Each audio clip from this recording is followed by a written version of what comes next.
All right, we gotta lower that. Which one is that? That is this guy. Found it. Found it. Hey guys. Hey guys, how we doing today? Hey guys, how we doing today? Hey guys, how we doing today? Hey guys, how we doing today? Hey guys, how we doing today? Hey guys. Hey guys, how we doing today? Hey guys. Hey guys, how we doing? Right here, right? Or should we go lower? Or what do you think? Hey, Ant, should we go lower than this? What about like this?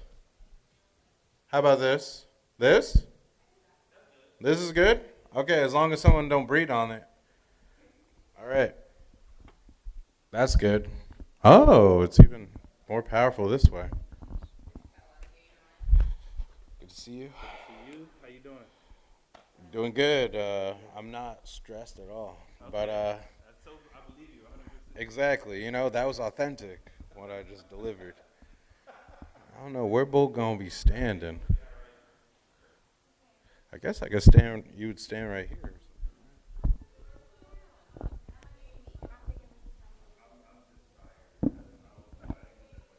Hey, everybody. We are, if I'm talking like this, then now I'm getting picked up. I'm getting picked up here, but maybe not getting picked up here. One of the things that I think about when I think about thinking is thinking.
Do do do do do do do do do do do do.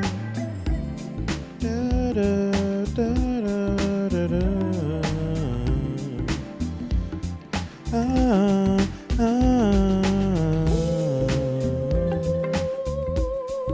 ah ah. How you doing, Jelly?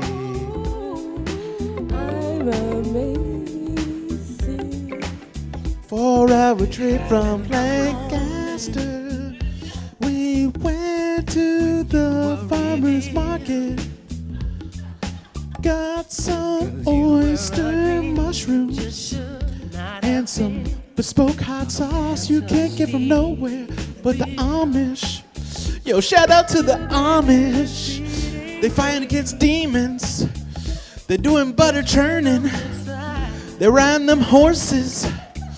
Shout out to the Amish. They push away the demons. My niggas be screaming. My niggas be scheming. Shout out to the Amish. I need to fall in a ball of hay. I need to go say, hey, hey, hey. I need to build a barn in one day. Shout out to the Amish. I need to make my kids off the internet. I need to be away from Percocet. I need to be honest, Amish. works. Okay, that mic works. That's good to know.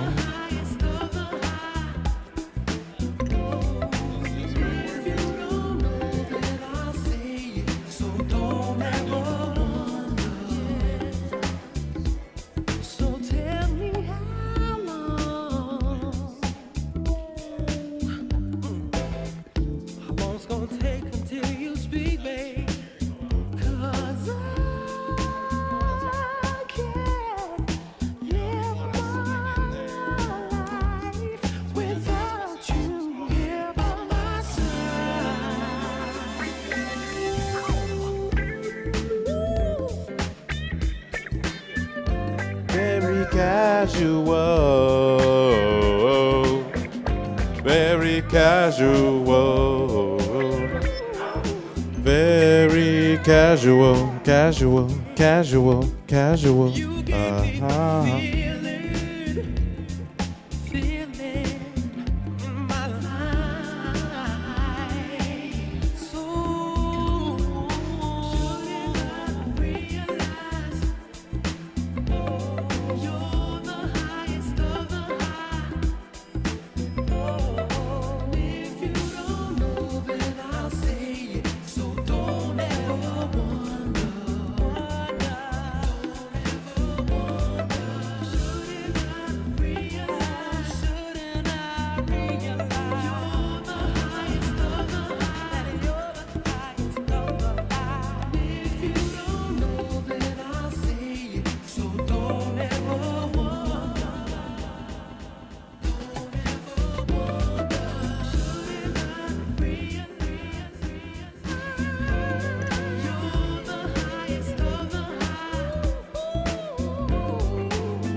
Unmute.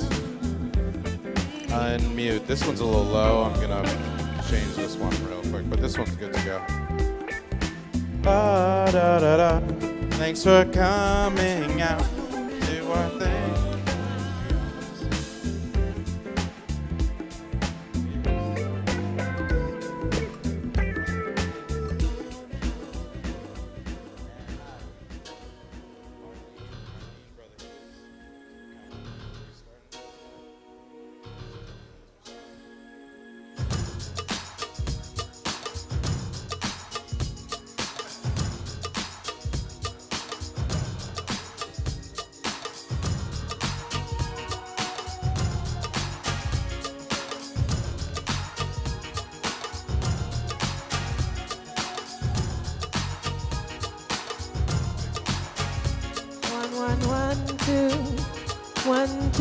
Welcome to the Church of the Revolution.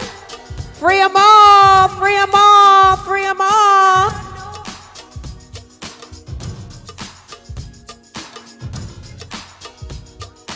Free Mumia, free Mumia, free Mumia. Don't nobody hear me?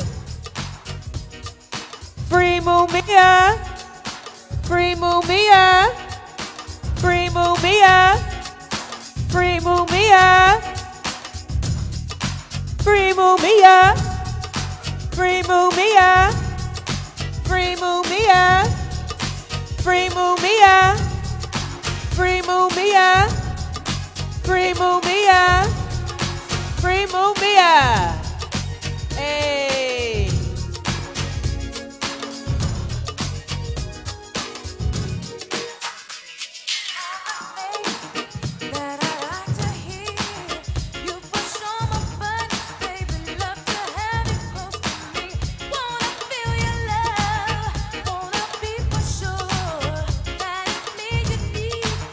Each and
You what? Oh.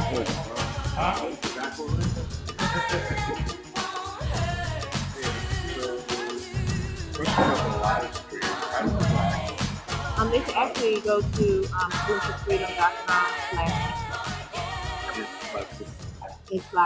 That links you to the YouTube side of YouTube. Okay, I'm out here. Alright, me,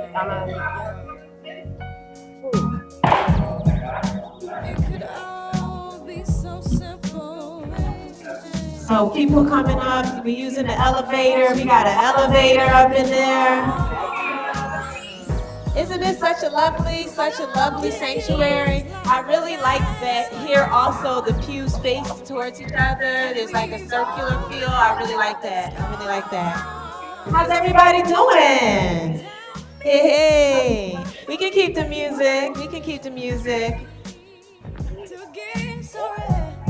just want to have some energy. That's all. We just want to have some energy because we here to celebrate Mumia because Mumia lives.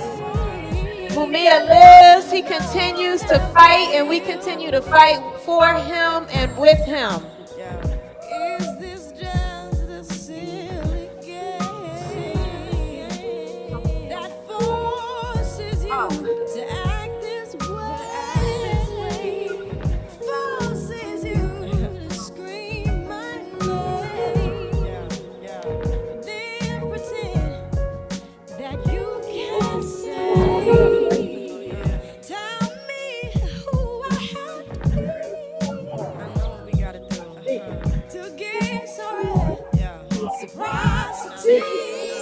I had a vision of her.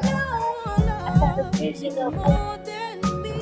I got a vision of her.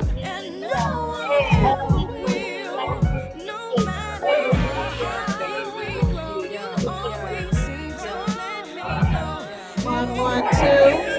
One,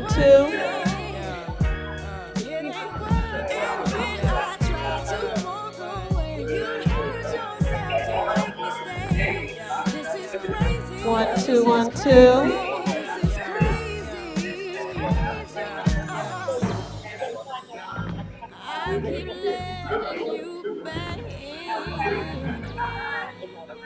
How can I explain myself? As painful as this thing has been, I just can't be when no one else.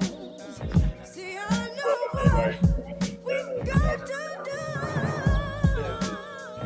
You let go, and I let go too. 'Cause no one's hurt me more than you, and no one ever will. No matter how I think you always seem to let me know it ain't working. Try to walk away, you hurt yourself to make me stay. This is crazy.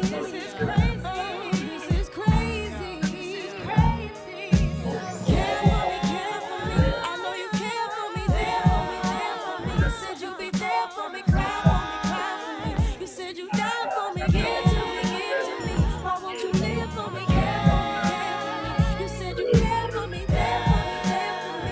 Said you'd be there for me. Cry for me. You said you died for me. Give to me. Why won't you live for me? Care for me. You said you care for me. There for me. Said you'd be there for me. Cry for me. You said you died for me. Give to me. Why won't you live for me? Care for me. You said you care for me. There for me. Said you'd be there for me. Give to me. Why won't you live for me? Cry for me. You said you died for me.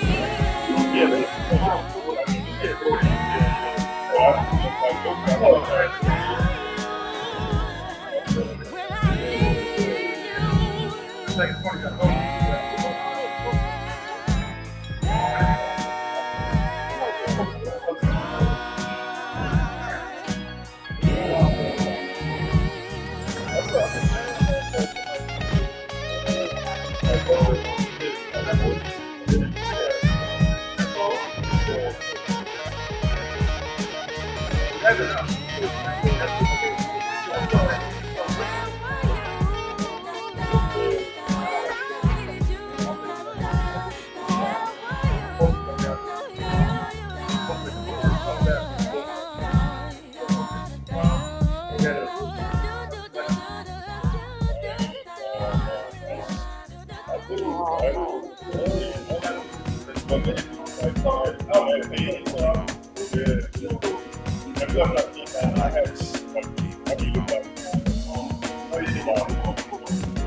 This mic is on.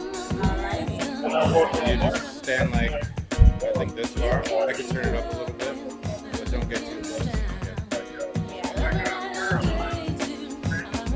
It's great to see everybody. It's so good to see all of y'all.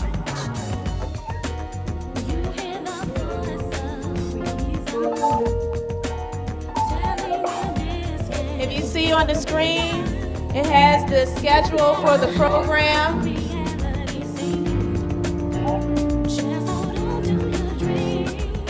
Right now it's moving music. This is a time when you're invited to just enjoy the music, people coming in, you know, getting to know the people who are in the space. You are welcome to move a little bit because, you know, movement is a right and a need. It's healthy. It's important to like let your body feel its freedom.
Real ball.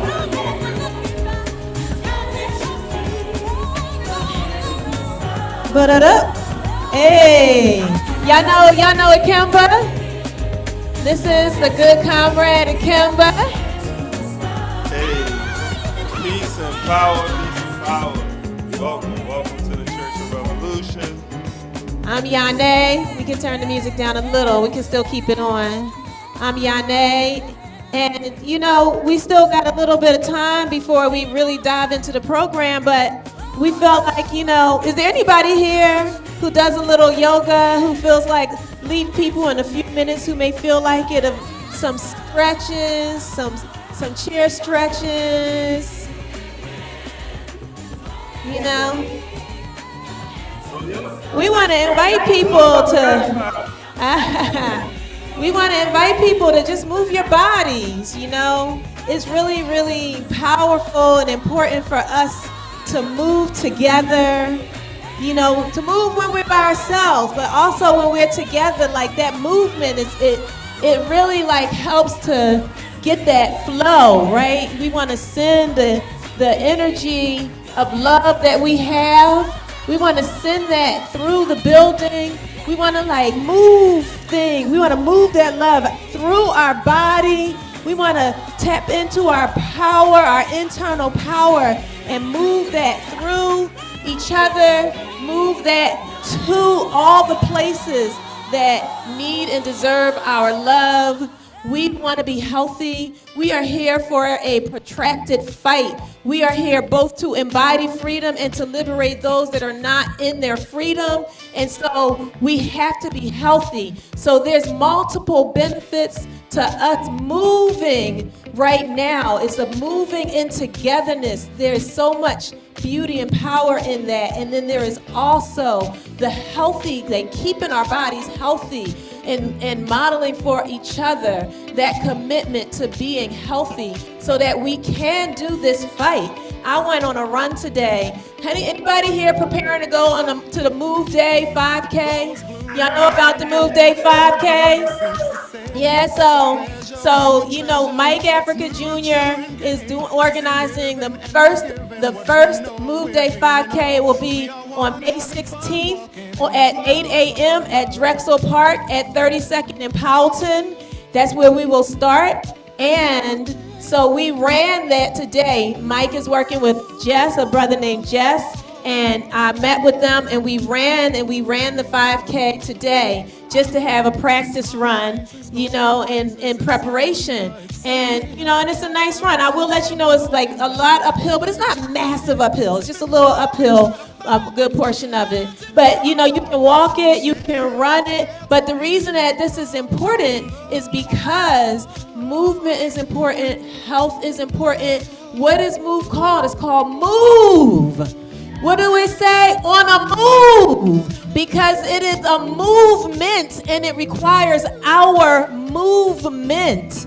So thank you all for moving a little bit with us. You know, free Mumia. Free Mumia. Free Mumia. Free Mumia. Free Mumia. Free Mumia. Y'all heard me that time. Mumia lives.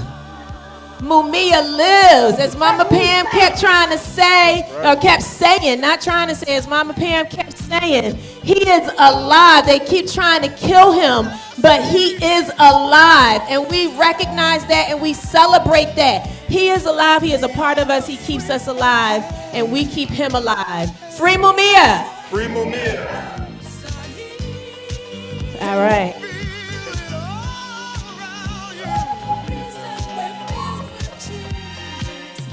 How's everyone feeling though? How we feeling out there? Are we winning? Always. Are we winning? Because I know sometimes it feels like we're not making no progress.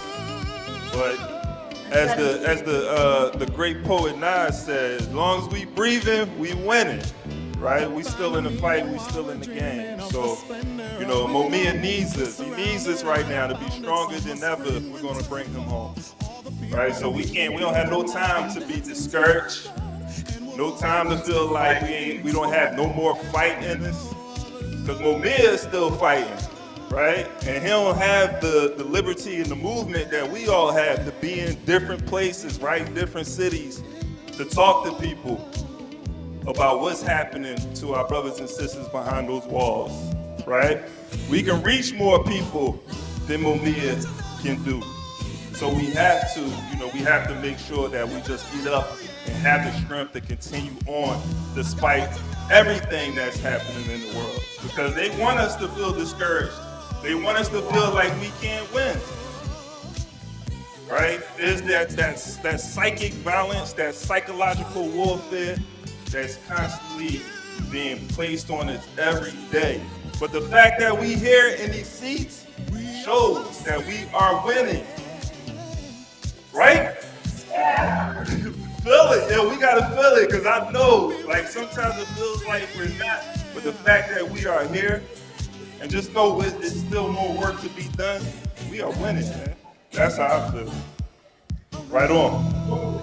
So this portion, the program is going to officially begin in a couple of minutes.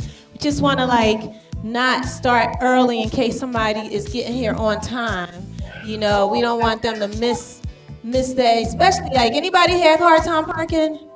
Yeah. And you know what? I think I couldn't get my meter to get going, so I might have a ticket. I hope not. It says Monday through Sunday, so, but I hope not. Like all my other tickets. That's why I can't park in New York right now, y'all. That's why y'all don't see me. Where the New York people at? People came here from New York. Give a hand for the people who got here from New York. All right? All right? These are people who have been committed to our good brother. Mumia have been committed to his liberation and have stood in this moment and in many moments for years. We have people in here who have been working on Mumia's freedom for decades, and for many other fights. You know, that's why we stand with Mumia, because Mumia stands with and for all of the things that we stand with and for. And so, you know, the people who we're talking about are the people who raise their hands are people who stand with all those fights, right? We stand to free Sudan. We stand to free the Congo. We stand to free Palestine. We stand to free all political prisoners.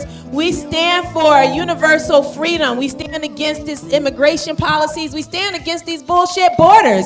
How many people don't believe in those bullshit borders? Okay, we stand for all life.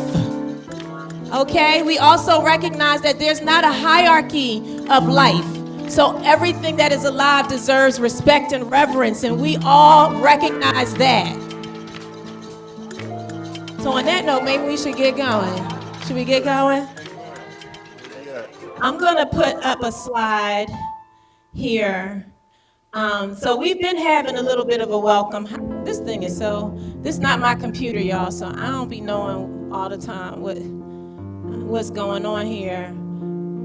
I don't know how to get out of this full screen. I'm hitting escape. Yeah.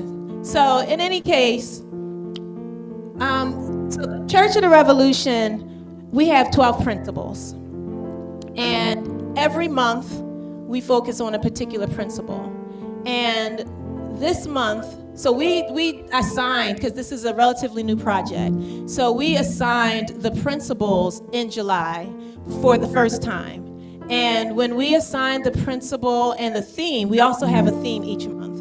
And when we determined the theme for the month of April, the theme that we chose was freedom from the ground up.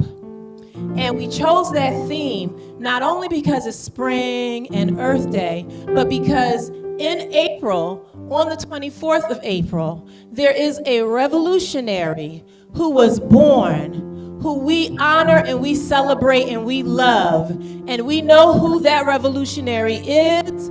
It is Mumia. Free Mumia. Free Mumia. Free Mumia. Free Mumia. And so I thought it was so fitting that there ended up being an idea to have a service as a part of launching Mumia Week during this month, and with the Church of the Revolution, whose theme was inspired by Mumia, and we're here now launching Mumia Week.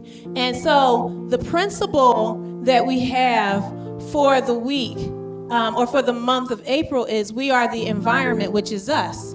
Which, you know, I wasn't thinking about that, but it's so tied to what we were just talking about as it relates to, you know, the fact that everything that is alive deserves reverence, right? And that principle speaks to the fact and the reality that we all are all of the forms of nature, that there is no actual separation. I'm going to try to pull it up real quick.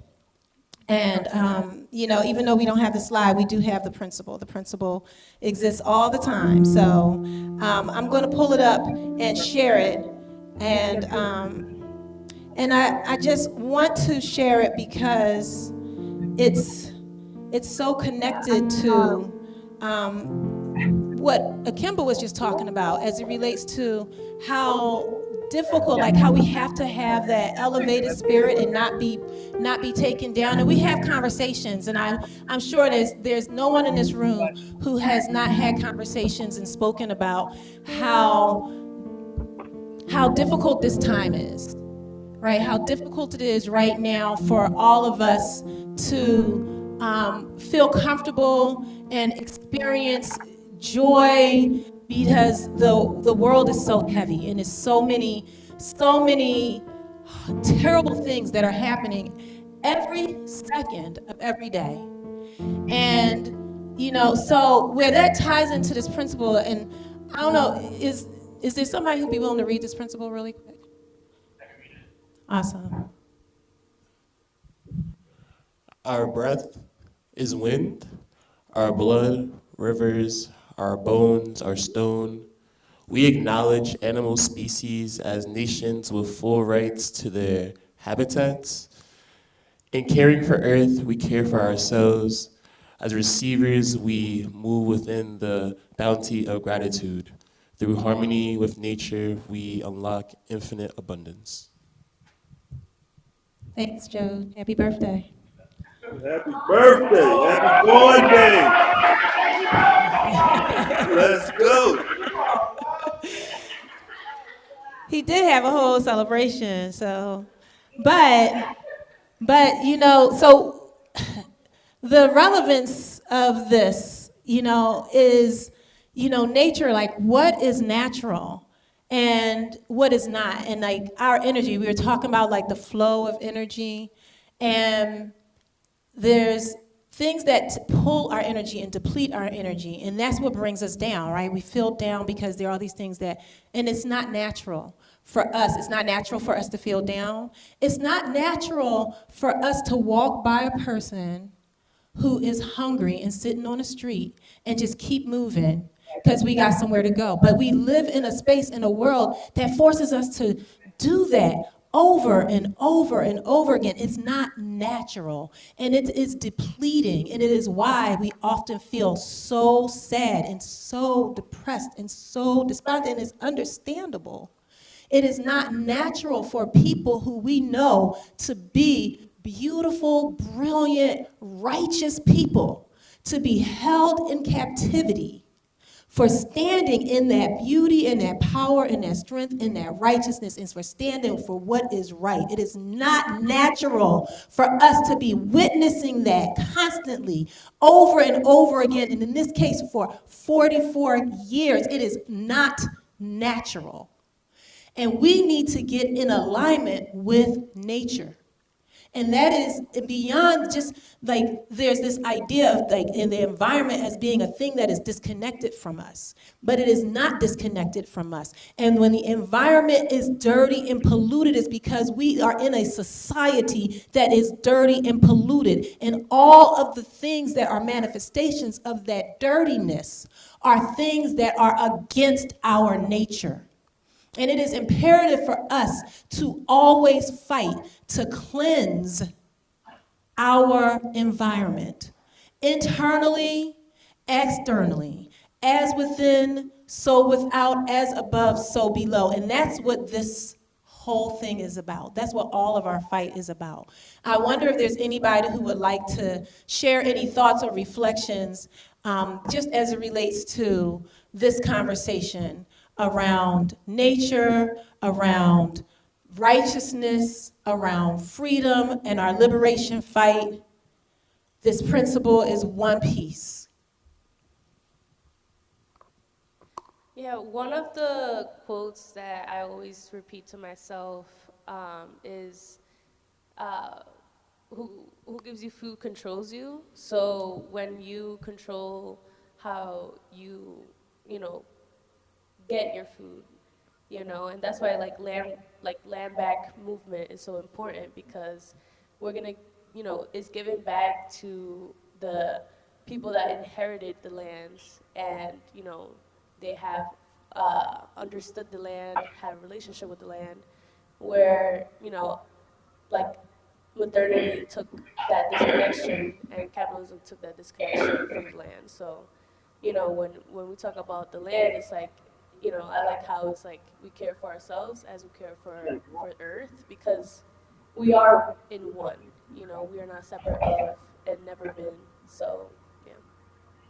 Thank you. I appreciate that. Anybody else have a reflection?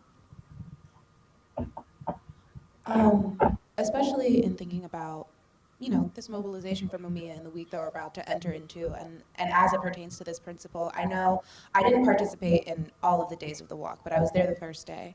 And I had known about the plight of Mumia in so many different ways, but being able to be in this movement and to learn so much from all of the people who have spent so much time and energy keeping him alive, and learning so much about how the environment in particular was weaponized to keep him from staying alive, like the amount of pollutants that he's been exposed to from like within those walls, and how like they are trying actively to poison the things that are supposed to be like cleansing us and keeping us one with nature and how we're actually supposed to be. I when I think about like we are the environment, which is us, when there are people that are trying to be in alignment with that oneness, they actively use the ways that they pollute the earth to then pollute that person in a way that I think is really resonating with me right now. Thank you. I really appreciate that. Anybody else have any reflections? Peace, Baba Zai. You know, one thing I think about too, as far as the connection that humanity has to nature, the land you spoke about the land. There was a study of the impact of the genocide of the indigenous people, and they say that the genocide of the indigenous people had impacted the climate. There was a climate change as a result of that genocide. And, you know, it makes sense to, you know, if you don't think about that, like, deeply, I guess, you'd probably be like, oh, you know, how does the killing off of the people? But when you think about the relationship that those people had with the land and how that changed, then it makes a whole lot of sense. And so, you know, even thinking about what's happening today with the genocides across the world. Some genocides are more obvious than others because there's a genocide, ethnic cleansing happening in the United States, right? But it's more apparent when you go into places like Sudan, Lebanon, Palestine, Congo. But that's having an impact. The death, the atrocities that are taking place there is also having an impact on the environment. Those people who have a connection with the land. Right, and it's the crazy part is that we have a country that has an interest, you know, this country, it's not our country, it's not our state, but they have this interest in oil, they have this interest in these resources, right, for the commodification, because that also goes back to just like our connection with the land. Like the people, they didn't kill animals to be able to sell and profit off of. It was for their survival, right? And that wasn't done at a high rate. But now there's commodification. So when even today, like when we decide not to participate in the eating of animals, even if you do eat meat, you can dial back enough to attack this commodification of animals, right? So that could be a conscious decision that we make. But I digress. But the last point I wanted to make is going back to the United States, where there's a genocide in Sudan that's taking place, right?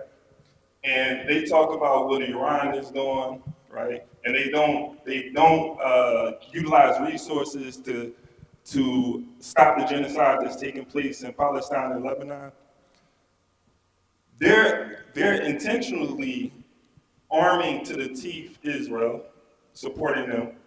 They're intentionally going to war with a country like Iran because of what they're supposed to be doing to the protesters. But since 2023, a genocide has been happening in Sudan, which the UAE has been backing. And the United States intentionally has a partnership with the UAE. Right, and I hope this isn't going too far from the topic, but They have a strategic partnership with the UAE, who is funding a genocide in Sudan. So it just shows like where capital, where profit and capitalization is valued more than human life. And so sometimes we get caught up in that mindset trying to survive in the United States, right, when we go to work. But I want us to just like try to be intentional on what we do every day, though we have to get up and try to survive here, to make sure that we're doing something to uplift, to highlight all these atrocities that's going on outside of America, right? Because we're right here in the middle of empire. And as much as we're going through, just think about when we get up, just think about the person who's living in Palestine, Lebanon, Sudan, Congo, right, and Chad, right? Because they don't even talk about what's happening in these other places, even outside of Sudan. There's people who are leaving Sudan, going into Chad, and is being struck by drones, right? Taking refuge in other countries, but still are being attacked. There's whole places in Sudan where people used to live, whole communities wiped out. Either gone from off the planet or displaced, had to go somewhere else. And this is why we have to continue to fight no matter what's going on, because they want us, like, they mess with us psychologically. We think like, oh, it's so hard here in America, and it is to an extent, but we're in such a privileged position compared to a lot of other people around the world if we just utilize our resources and we just organize, right? I'm sorry. No, I mean, and, you know, I think about, you know, the first atrocities of like so-called civilization connecting with this land. And there was, obviously we know, a genocide that was happening, and there was the environmental impact because those plants knew those people, you know, and those people were taken from them, and they had to mourn that, and they had to lose. There was a loss that the land felt. The land lost its people, right? And then there's this whole society that's built on it right now, right? We live in the aftermath. We live in, right now, this building, these beautiful buildings of Philadelphia are what were built on the land that lost its people, right? And it's been centuries that this has happened, right? What is it to stop them from thinking that they can accomplish the same thing? They already have the vision. And their expectation is that we here today will protest against it, and then they'll build their pretty buildings, and there'll be some new thing there, and things will move on. And that is what will happen if we don't stop it. I went to a place in Costa Rica, and when I walked there, like, it just felt so heavy and so uncomfortable, and it was so beautiful. And it wasn't until I went back again a year later with my friend Felicia, some of y'all know Felicia Teeter, we went again, and she was able to name that the land was so sad. I tried to tell her about the place, but she was like, you didn't prepare me for how sad the land is. And all of these trees don't belong there. It's just what the people who came there, who had no relationship with that land, just thought would look nice there. That is what they're envisioning. This is a different time, and we have a different level of ability to connect with people all over the world. And this is an opportunity for us to go back to recreating an environment that actually aligns with our nature and nature. And so it's totally connected what you're talking about, because we live on the earth.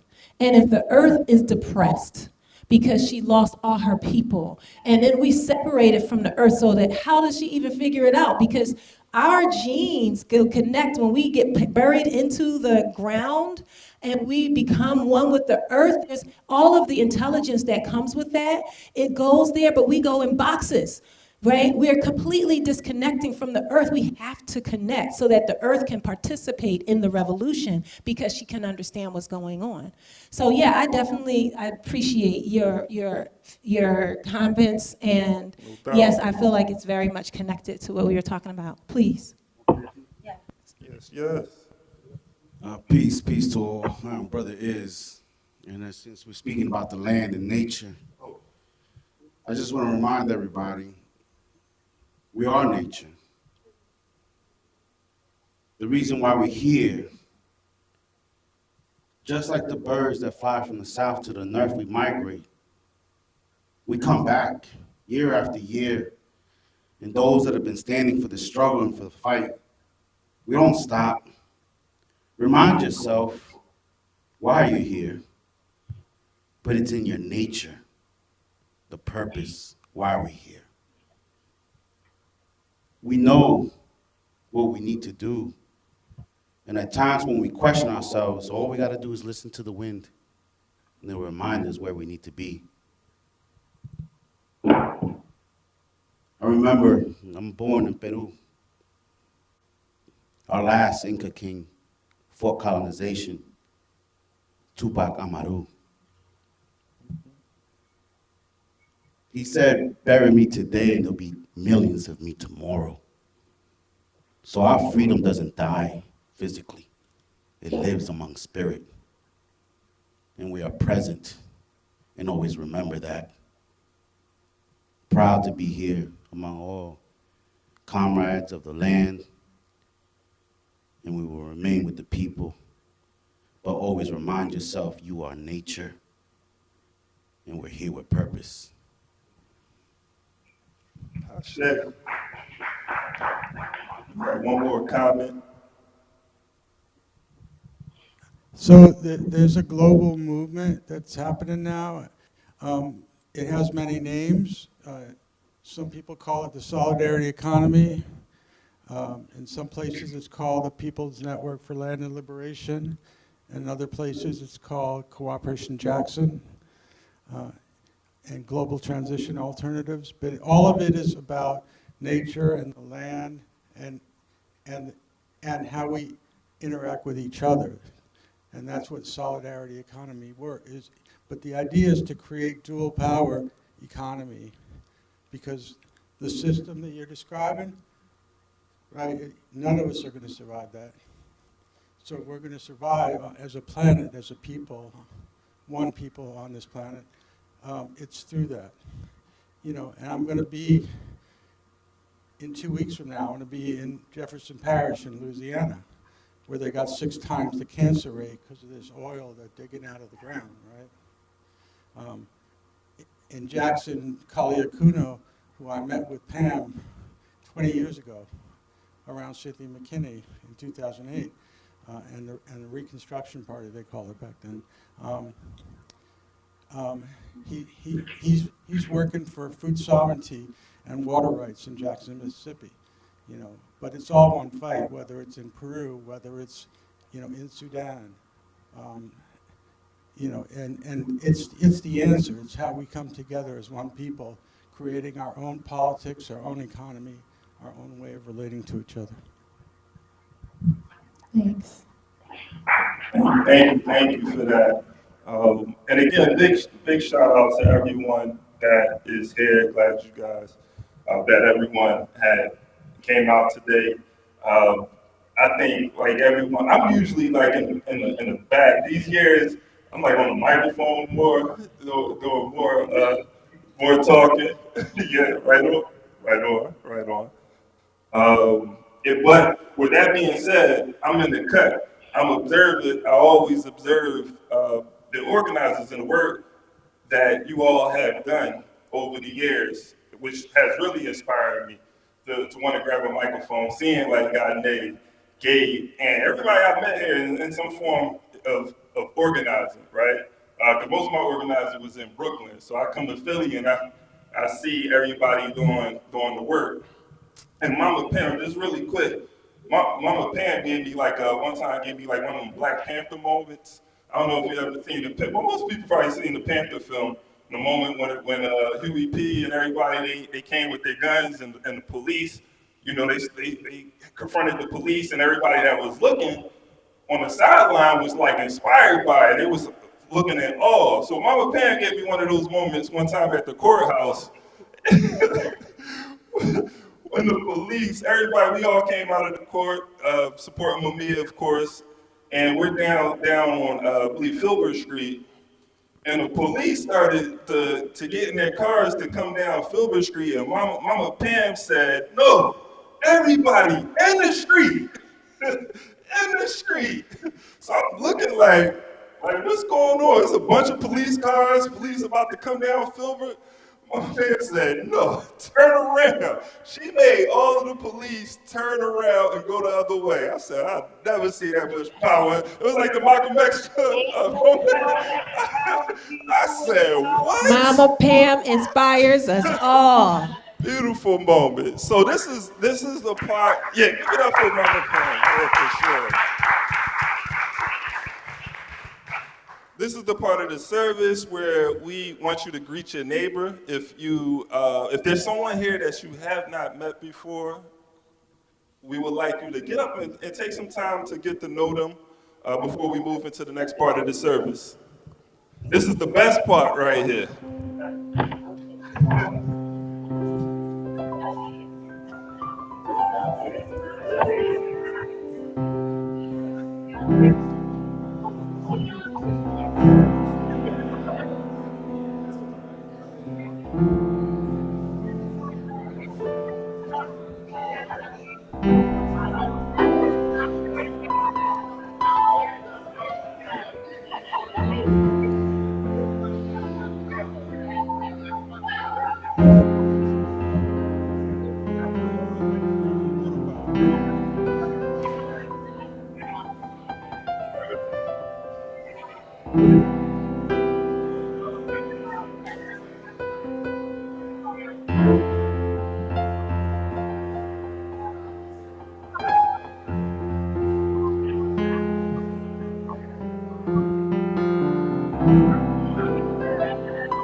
All right, all right.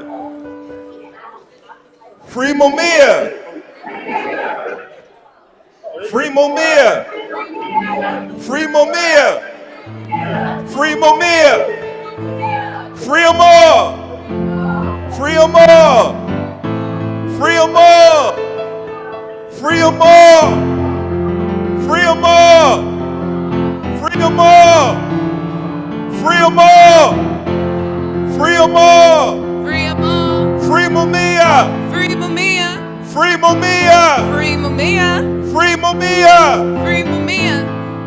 Right on, right on. If everybody can make it back to your seats, we're about to have some of our great comrades from our creative ministry showcase some art for us. We got DJ AV. DJ AV in the house. In the house. And we have Eric in the building. Hello, hello. And we have, hold on. Don't steal my, why she steal my thunder? I don't know. Maybe she's looking for the light. We have Alea in the building. Wonderful comrades. You know, Alea, we be doing Curve Fest, right? Curve Fest. Well, I'm talking about last year. No, last year. I'm not talking about the future. We was trying to get it together. It's all good. It's all good, Akimbo. All right. So let me pass it on to our creative ministry. Everybody, give it up. Give it up for DJ AV, Alea, and Eric. Yeah, and can we give it up one more time for the vibes over bringing us in, DJ AV. He'll be holding it down during fellowship later. Peace, peace, peace, y'all. My name is Alea. I'm here with my good brother, Delaney. Super excited to be grooving with you all today. As folks said, we are members of the Church of the Revolution, and we are part of the creative ministry. Our gifts are our currency, I think, is the Ubuntu freedom principle that is really grounded in the ministry that we do. It is so intrinsically human to create. And to be able to tap into your artistry and to make something out of it is a really profound thing. And so for today, we wanted to kind of vibe and jam and actively do some creation with y'all.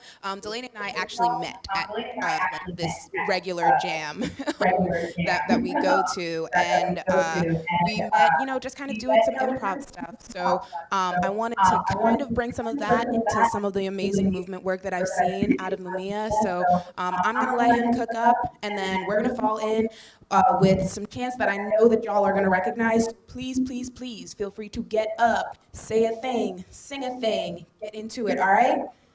All right. Let's go, y'all. Can y'all hear that?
All I ever wanted was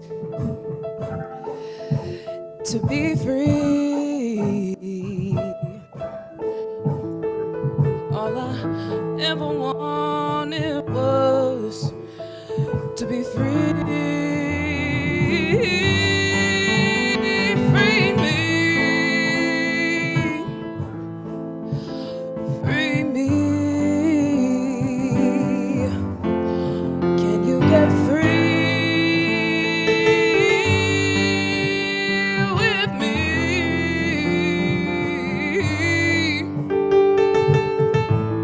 Right here in the belly of the beast, begging for freedom from the river to the sea. Hear our cries as we rally in the streets, knowing still that history repeats. Then this came, this bad brother here, had a mind like no other I fear. He had lies to uncover, so the man pulled him under, and we're all torn asunder. That's why I say, free Mumia. I say, free Mumia. Free Mumia. Free Mumia. Brick by brick, wall by wall, we're gonna free Mumia Abu Jamal. I said brick by brick, wall by wall, we're gonna free Mumia Abu Jamal. I said brick by brick, wall by wall, we're gonna free Mumia Abu Jamal. I said brick by brick, wall by wall, free Mumia Abu Jamal. Brick by brick, wall by wall, we're gonna free Mumia Abu Jamal. I said brick by brick, wall by wall, we're gonna free Mumia Abu Jamal. Free them all. What's the call? What's the call? What's the call? What's the call? What's the call? What's the call? What's the call?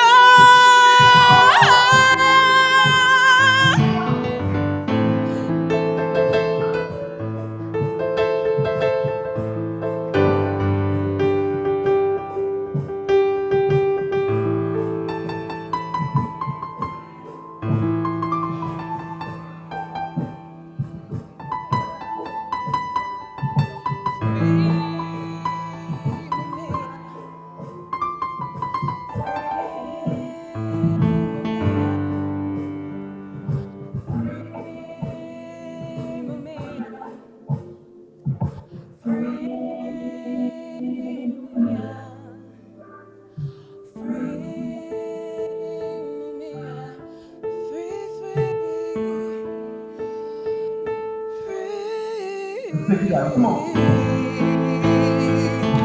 What's the call? We're gonna free me, free 'em all, free me. What's the call? What's the call? What's the call? What's the call? What's the call? I said, what's the call? I said, what's the call? What's the call? What's the call?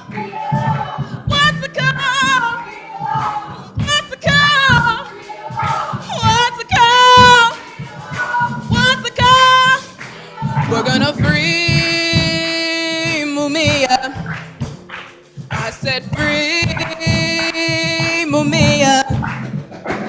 We're gonna free Mumia. I said free Mumia.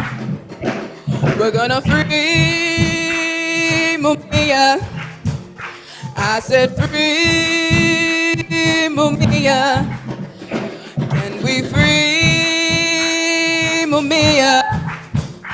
We will free Mumia. Free Mumia. I said free Mumia. I said free Mumia. We gon' free Mumia. What's the call? What's the call? What's the call? What's the call? What's the call? What's the call? What's the call? We're gonna free them all.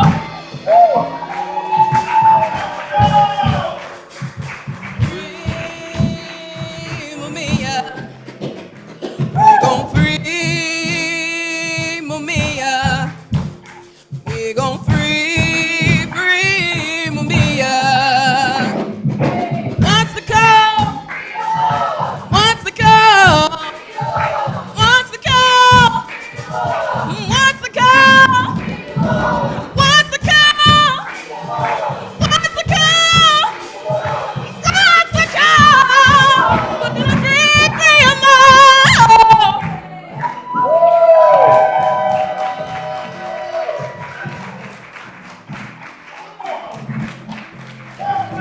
When we free Mumia, we gon' free Mumia. Free Mumia.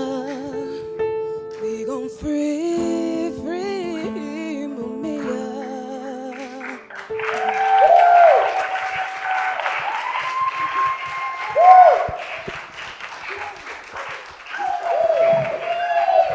It's the creative ministry, y'all. Yeah. The creative ministry is DJ AV, who you'll see downstairs. It is Alea, woo, and Eric, woo. And we welcome anyone else who's got some energy that's creative, that you want to move into that liberation space to join the creative ministry and help us to bring inspiration to the community, you know. So speaking of Free Mumia, like y'all want to just like one more woo woo! Yeah. Free Mumia.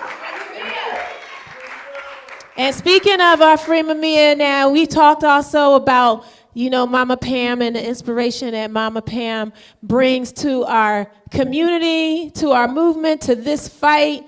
You know, Mama Pam inspires us in so many ways with her fierceness and her perseverance. More than anything, I think the most important component of Mama Pam is her love, her fierce, fierce love for so many things, you know, for righteousness, for that which is right, for the truth, and also just like that gentle love for all the people, you know, and that love is what has held her so strongly committed to our good dear brother, Mumia Abu Jamal. And so she is going to lead us through this next part of this service. And what we're going to do is so just remember, when we have our services, all of us are a part of the services. So if you ever come to our church services, which are first Sundays at?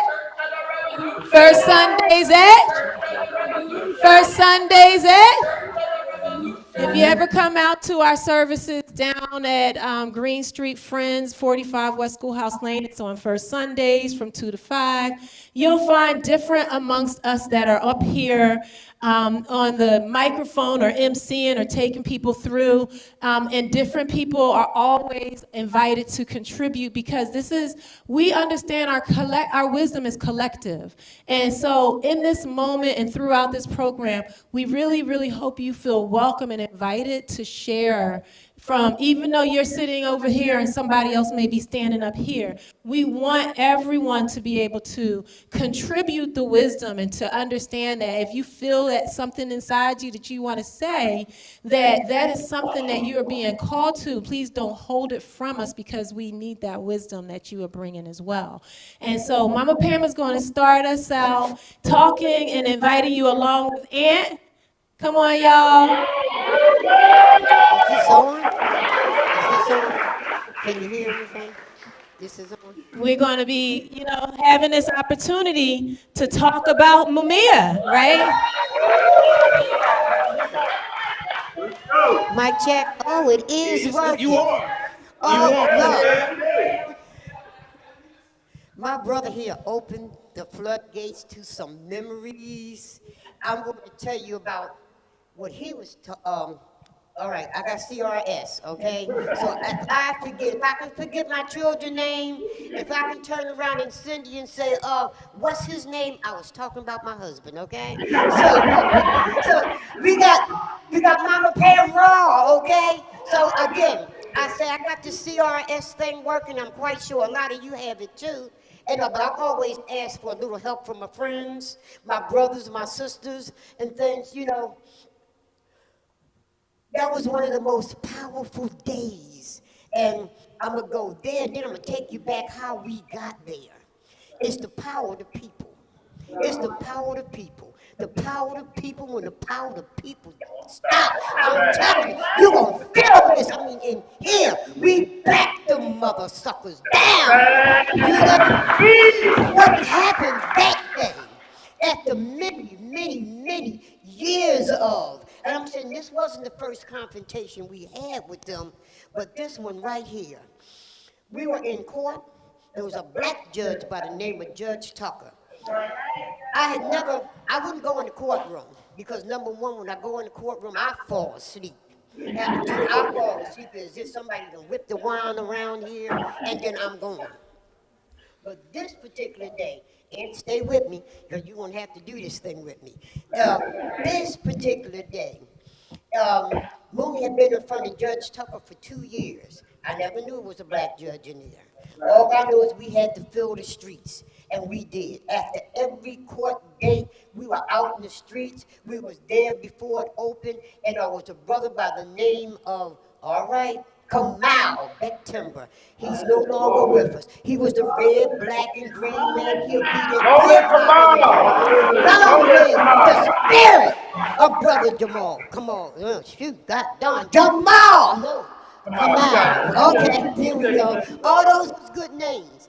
But this particular day in the courtroom when people was coming, it was like, I'm looking around, there was all wretched,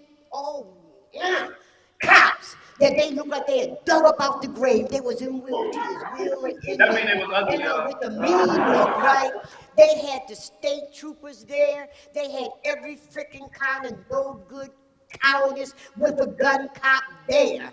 And I'm like, what the hell is going on here? I remember I seen this stuff before. And when we have a win. I didn't know it was a win that day. We in the courtroom. Now, before we did this, go upstairs. There's a cop standing at the door, and he's not letting people in. That's not his job. And I'm saying, stay in your lane. So went over and talked with the judge, because one thing over the 40-something years that I've been dealing with City Hall, through MOVE trials, through Mumia trials, and Lottie Dottie and everybody else's trial, we were there. And so they were saying that the cops said that they couldn't come in. And I said, excuse me, I stepped right on past him. He said, oh, you can't. And I was calling the bailiff. And I'm, wanted to see how many people, because he said there were no seats in there. And when I stepped in there, I'm looking, there were seats. And another thing was happening. The cops and their families and their friends and their media were sitting in our seats. So we had to straighten that business out first. Get them on their side, get them, and I'm saying this is 40 years of doing this stuff with them. So I'm known inside there, but they know what, I'm not saying what I can do. I'm saying what the people can do, all right? And they knew that we could do it. So anyway, we outside, I let the people outside know, whatever you do, be calm, because some shit is getting ready to kick here today. And let the people upstairs know that the cops that was on the other side, and they didn't have none of their children with them. We had ours with us, because where we go, we take our children and stuff. So in the hallway, I'm letting them know, take them children downstairs. I don't know what's getting ready to happen. Something's going on. So after a while, somebody come running out and said, the judge, the holy cow, oh, Dad, I'm sorry, Cal. And I really apologize to the cow, Morgan Faulkner. And you can call her a lot of names, but don't call her cow, But anyway, she was screaming in the courtroom. And they said that the judge told her to be quiet. And she refused to be quiet. And this is a black judge with a white woman who is Philadelphia's darling, Maureen Faulkner, Daniel Faulkner's wife, which is international, because nobody would know Maureen if it wasn't for us. They wouldn't know who Danny is if it wasn't for us and Mumia. But the judge had to wind up putting her out the courtroom. So I'm hearing this, and the next thing I know, the doors open and everybody's coming. I don't know what's going on, but I see Maureen. And Maureen, she's looking like this, and then she looked at me, she said, you bitch. I mean, it just echoed out all through the hall. And people got down, let her go. And but her name is now not Maureen Faulkner. She was remarried. Her name is Maureen Coca, bitch. So I said, well, what's wrong, Miss Coca, bitch? What's happening? So they rushing her down. We go downstairs. We let all the cops go down first. And that crew, and then we get on the elevator and come down. I see some strange stuff happening down there. There was a press conference that was being held, not where we were at, but over on the other side. And our lawyers was there, and so was Maureen Faulkner. I don't know what they was talking about, but as I turned to go where we were at, it's not that I need this to stand. And it's good for that too. So it serves me purpose. But brother gave this to us and to carry and make sure that we give it to Mumia when he come home. So I bring it to places that we be at. But anyway, when we go down there, oh, okay. Yeah, I might need that. That energy got you up. So I have to look, Maureen is coming down the street, and it's like a V form, right? She's up front, and she got the angry look, and all the cops is like walking with her, and she's walking fast. So then I decides that we got to get in the street. Whose streets? Our streets. Whose streets? Our streets. We had a crowd out there already, and not knowing what day this was going to be. So we all take the street, and when we take the street, the people that's around, we had court. So black folks, poor white folks and stuff was at court too. And when they seen that power of us moving into the street, everybody moved in the street. Whose streets? Our streets. Whose streets? Our streets. And they coming at us, and they got their eyes on us. And after a while, I saw one of them grab the phone. This was fast happening too. Grab a phone, they said something, and they stopped. And they turned, they had no wind. It would have been a massacre out there. And they couldn't afford it. Not that they couldn't have whooped us, but it's the timing. Seize the time is what the Panthers said. That's right. Yep, and you gotta know when the time is right. So they backed down. It wasn't till later that day that I found out that Mumia was given the rights to all his appeals. Judge Tucker, this black judge, who had did something no other judge, white, and some of them Supreme Court justices and stuff wanted to do something, but they was afraid. They had fear, and they had a right to fear because they know what they living with because they do it, right? And but we found out that Judge Tucker gave Mumia the right to all his appeals, and that meant that from 1981. All the crooked stuff that they had done, thrown out evidence, and changed the laws when it came to Mumia to be in the courtroom, changed the laws so that he couldn't be granted what was coming from those laws, and that was a release. And then turn around after Mumia passed that, put the laws back, and the beating of witnesses, and all. It's years and years of stuff that they did. But I had never seen these suckers like this. And that they won't come to us, they don't come like that. They come like punks in the middle of the night. Or they come early in the morning and these motherfuckers was moving. So it was something going on here when we found out what it was. Noel Hanrahan had went to the police FOP Lodge, which used to be in North Philadelphia, but it was now in the greater Northeast. She was there, and Maureen Faulkner was sitting at a table. It was full of cops and stuff, and giving her sympathy. Noel said, she said, we lost. She was crying. We lost. We lost. And they were saying, Maureen, don't worry about it. These was officials. These was the cops. These was judges that was on there, and it was all their little racist friends. Yeah, Maureen, we're gonna take care of it. And they said, we're gonna come up with something. And they did. They came up with the King Bench Act, which put a stop on the trial. The DA Krasner that we're going to be demonstrating against Friday, they took him, they held him for about 2, maybe 3 months, I'm not sure. This trial stopped while they get themselves together. Just like how they're trying to stop everything in Iran while they get themselves together. But the people was too far ahead of them, right? Because you do the same old thing all the time. But they slowed the movement down. Because we were told by the lawyers and people, it'll be detrimental to Mumia if we continue. I was totally against it, but you go ahead, with the majority. But we had won. So getting back to this, and I'm saying, and we still winning, ain't no power. Like the power of people. Power of the people. When the power of the people don't stop. Say what? Okay. So I'm just talking about our unity. and out spontaneous. Spontaneous. Because when they was coming down here, if didn't nobody say, well, look, we got to organize and we got to do this and you do that. Everybody knew what the hell to do. Take the streets. Take a stand. Take the streets. That's what it was that we had to do.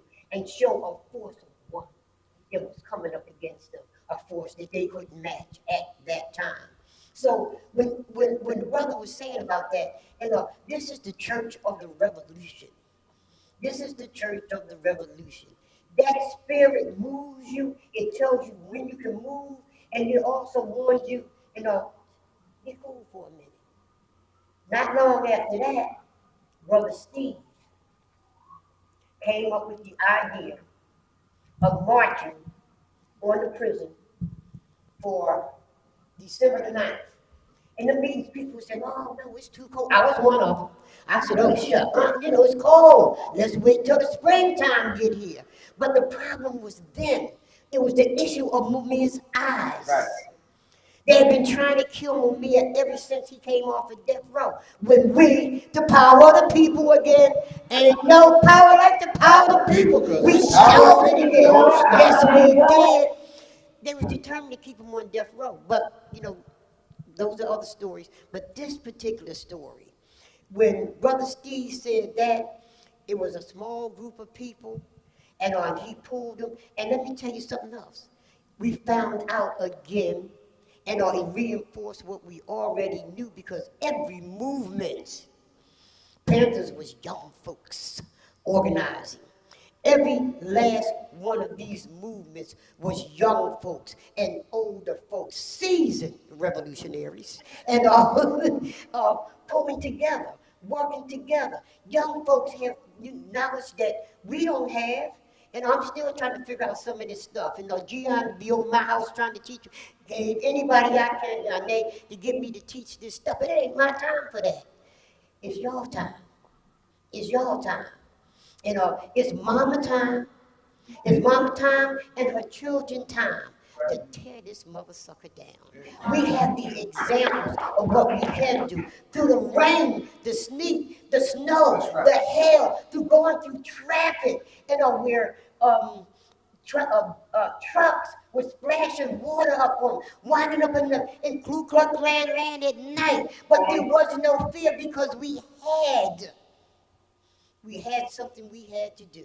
And we came from everywhere. I could go on and on and on. You give me this mic, so I'm going to pull down. But all I wanted to say right now, we have got to bring Mumia home. The only way that we can do it is to continue to organize. That's right. We need that youth power. Come on up here, Brother Zaid. I ain't no youth person.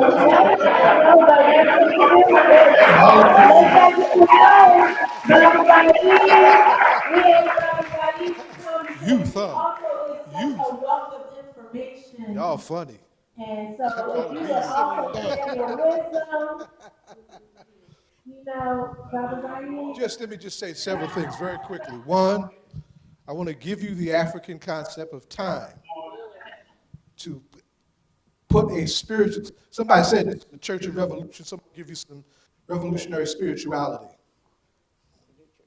The African concept is threefold: past, present, future. It's a continuum, right? This queen here, and folks my age and up, like this one here, right? We represent the past, present. We ain't through. We ain't through. Don't get it twisted. We ain't through. But one of my favorite friends and scholars, my big brother Baba James, always said, gotta tell a young people, every time we see him, y'all are the only future we have. I could wake up tomorrow and be on the other side. Not all, right? I don't think that's not my intention. Because like I said, I don't think I'm through. But I know I put in a lot of time, a lot of work, a lot of battles, a lot of scars. And it's time for a new generation to take charge. That's right. And where'd he go? Hey, we can't see. Remember when I met you? It was one of his first rallies. And he ready to give me the mic. I said, no, son, it's your time. Right? Remember that game? It's your time. You got it, I got your back. Right? And that boy caught fire like all get. I got cops peeing all in their pants. All up and down Philadelphia. We love this boy. Right? And we do. And he paid a price for his courage. Right? And so the thing is that we cannot lose sight of the fact, just like we're not going to leave Mumia behind. We're not going to leave Kenny Zulu Whitmore behind. We're not going to leave Kamal Siddiqui behind. Free the Panthers of Anyone comes among us who dares to put themselves on the line, if they get captured, it is our responsibility to do whatever is necessary to get them free. Y'all hear what I'm saying? Right? But this is really just a modest plea, and I was your age when I started with this, right? And back in the 1980s, my hair was red now, it's gray now, whatever I got left, right? That's right. It's a young, crazy, fearless knucklehead rolling with old Panthers. Back in just a couple things about me for those of y'all that don't know, and just to give you appreciation of how this develops. The mid-'80s was really what generated my coming this way in this work on this issue at this level. And it came to a head in 1990. Two things happened that year. I'll go back a couple years before that, because I gotta say that in 1988, a crazy young field slave in Jersey did the first book party in the country for Asada. That was me, right? Yeah, that's right. That was at the same time. I just give you some perspective. At the very same time, Mutulu was going into prison. That's how long ago that was. Mutulu was going into prison, right? COINTELPRO never took a break, right? They finally got their hands on him, and Mutulu was incredible. Martial artist, acupuncturist, there was nothing Mutulu couldn't do that he put his mind to. He was huge to us and scared them to death and took care of a lot. Trained doctors! Trained doctors in the classic art of acupuncture. Declaring war on those who declared war on us with chemical warfare with that heroin scourge. That's heroin, y'all. Heroin is heroin, right?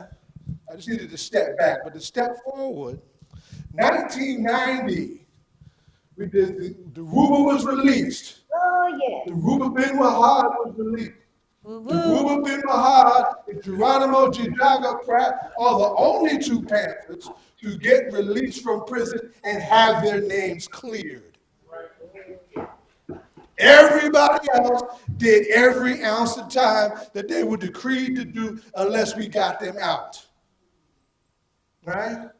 But the same year, we had our first international tribunal of human rights violations in the United States on the question of political prisoners in the United States. That's right, that's right.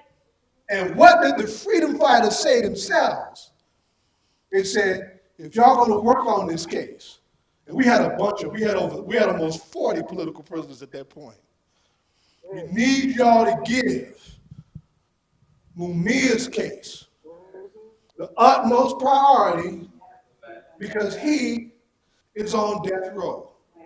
And see, we live in America. In America, they kill innocent people. Right? So we did. That's when I started running buses from Newark down to Philly to cover down. Lynn Abrams was the DA. That's how far back that was. Remember that old crazy white woman? So it's been a long walk. And then one of the things that happened that's important, I want y'all to know, and I wish y'all could have witnessed this. Mumia was literally put before the man called the hanging judge of Pennsylvania, Judge Sable. When we finally got back in the court, the first thing they did was put us back in court in front of him. In front of him. And him and his arrogant self, we said, you know what, let's turn it up. We packed the courtroom every day for weeks. So everybody saw just how this particular monstrous racist operates, right? What's the little sister that they arrested on the stand? You know, in the trial, everything was wrong with the trial. Veronica Jones came forward, came back, and said how she was coerced into her testimony. And said, I am now going to tell the truth. What I said, I was told to say, and that man is innocent and he should be let free. He had her arrested on the stand. But what did she say? And I'm telling you, the court is packed, cameras rolling, everything. Is that all you got? This was an oppressed, brutalized, y'all call them sex workers now, right? I mean, been through hell of the worst kind. But somewhere that last ounce of spirituality and dignity kicked in because we had her back, right? It's been a long walk. Got back in the court with the Judge Tucker. Folks don't realize Judge Tucker is a black Republican judge. But that black man stood up as a black man that day, looked the police and Maureen Pokovich in the face, said, "This is my courtroom." Oh yeah. He didn't say it's your courtroom. He did not fall for the psychological warfare operation that they were trying to pull. When they packed court, that's a psychological operation to chump judges, to chump witnesses, and to chump the public. Wasn't happening that day. Not that day. She wouldn't sit down and shut up. She had to take her behind out. Take her behind out. Because, as she said, ain't no power like the power of the people. The power of the people don't stop. Right? And outside we took care of that business. But then we had to go before Judge Young. Remember Judge Young? When we finally got the death sentence thrown out. But here's where they trick you. So they can come up with them decisions when we're not in court. Right? They can write the decisions while they're in the courtrooms and their reserved places of refuge and privacy, and drop those decisions. And of course, the catch was his decision was that we're going to take the death penalty off, but we're going to give him life without parole. And here we are. Here we are. We can't wait for a so-called situation when Mumia gets critically sick again. And this is like the third time we've had a major situation with his health. Right? We had to go to Scranton. That was a big win. Big win. 3 days of Scranton. Big win. We went into that diabetic coma and whatnot. It was dangerous. They had the medication for Hep C. If we give it to this guy, we got to give it to everybody. So give it to everybody. That's what medication is for. Everybody give it. What's wrong with you? We had to pack those courts, right? So step by step, this is years now, y'all. This is a lot of years. Like I said, I was Ant's age. I'm Medicaid age now. You understand? Right? Most of y'all don't even know what the hell Medicaid is. Get ready if you live long enough. Right? But it's a long walk because the great Kwame Ture taught us so many years ago and on a regular basis that our struggle is protracted. It's protracted. It took them years. Y'all heard y'all talk about the genocides that this thing is built on. It took them years to do that. It's going to take us some time to undo this. But they ain't got but 2 feet like you got 2 feet. They ain't got but one head like you got one head. And their brains ain't no better than yours. And if you cut their behinds, they're going to bleed too. That's right. And they know it. So in this Fear of a Black Planet moment, because y'all in the hip hop, right? In the Church of Revolution. In this Fear of a Black Planet moment, what they fear is what they saw in the summer when we first got in, that George Floyd summer, what did they see? They saw young black people led by young black women primarily in the streets shutting it down. Largest protest some in the history of the country, and they were not in the streets by themselves. They were in the streets with their friends. Black, brown, and quite a few white. And that scared them to death. That generation responded, you know, we only can have history that makes white people feel good. And July 4th, I don't know what folks are gonna do. I know we're trying to do for July 4th, but you better believe these crackers are gonna be on steroids. With that big old white lie of the illusion of inclusion, of democracy that ain't never happened in this country at all, unless we made it happen, right? Unless we made it happen. Give you some homework, and I'm gonna get off this mic because I really didn't come to talk. I usually open up for people like Pat. I'm gonna come behind them. It's ridiculous. Right? The counter-revolution of 1776 by the great radical scholar Gerald Horne. That's a must read. That's your antidote to what's gonna come on July 4th. The anniversary of them giving Mumia the daggone death sentence. We ain't got a daggone thing to celebrate. We looking for, but we gonna figure out how, what are the touch points where we need to touch them at to turn it something embarrassing, but hide some more. We ain't getting up off that. We ain't letting nobody forget that. Huh?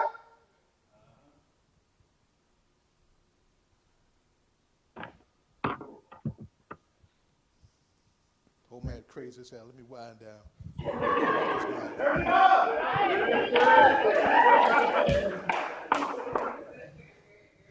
Young folks, and we need you to do several things. Building on what we did, we can't stay stuck in the glory of the Long March from Mumia. We have to build tactically and concretely on the Long March from Mumia. All those places where we made inroads, we need to pull them folks out and see what we can do in those spaces. We got to build up more support in the state of Pennsylvania to build up on that march, right? Steve, give that young man right there a round of applause. That's the Steve everybody talking about, right? VJ right there too. She hiding over there in the back. And Steve is the conceptualizer of the march. And y'all see the pamphlet, that pamphlet, beautiful pamphlet, of what we need to see, Steve. We need to see organizations from the state of Pennsylvania, all the organizations that y'all affiliated with, come out on paper when we try to shake down these elected officials. Because that's what they respond to. They want to see who's in their district, who voted for them. That's what they pay attention to, right? People's Organization for Progress is a good organization. I'm proud of it. Gave Larry the keys to the building to have their first meetings back in 1982 at 101 Washington Street. The headquarters was then the Black Organization of Students. I go back that far. But the People's Organization for Progress is based in Newark, New Jersey, right? Governor ain't gonna feel that unless it's a sea of stuff from other places too. Right? Krasner ain't gonna feel that unless it's coming from a sea of folks right in his district, right? And these other, thinkums salakums that you vote for, all of them, they need to hear from you in your community. And I'm telling our comrades and getting ready to do this thing for July 4th in Georgia. We do that thing in Georgia and do not build up support for Kamau Siddiqui. It's a missed opportunity tactically and strategically. Because Kamau is a state prisoner in the state of Georgia, and they need to hear from the people in Georgia. There's some practical places to go with this. It's not rocket science. And when we're ready, when y'all build up your ranks with young heads your age in the organizations that you run, then we can talk about some more sustaining actions. What if we did a 45-day or 45-week action at Krasner's office every week? Not with 12 people, but with a sea of folks. If we take our time and build that kind of support up, that kind of capacity up to do that, we got to make it so that they can't get away from this issue. That's how we're going to get Mumia free. That's how we're going to, that's right. Well, say it again, baby. Fist Up Friday. Fist Up Friday. Ooh, she put the language to it. It starts this Friday. Oh, no, that's one day. But y'all hear what I'm saying. Every Friday. Y'all, all right, we got, you know, build it up, build it up, build it up, build it up, make it happen, make them sweat, make them avoid you, make them not want to look you in the eye. You know how they get, right? And this is your time. I apologize to young folks all the time. I apologize that we lost Roe v. Wade in this time. Apologize that we got this country is still so backwards that enough of them will put a fool in the office like this monster twice, not once, but twice. I apologize to y'all for that. We didn't do it on purpose, right? We didn't mean to leave y'all a mess. But here we are. If y'all don't want this to get any worse than what it is, we used to say years ago, the task is clear, the lines are drawn. Which side are you on? Right? So, brick by brick, we going.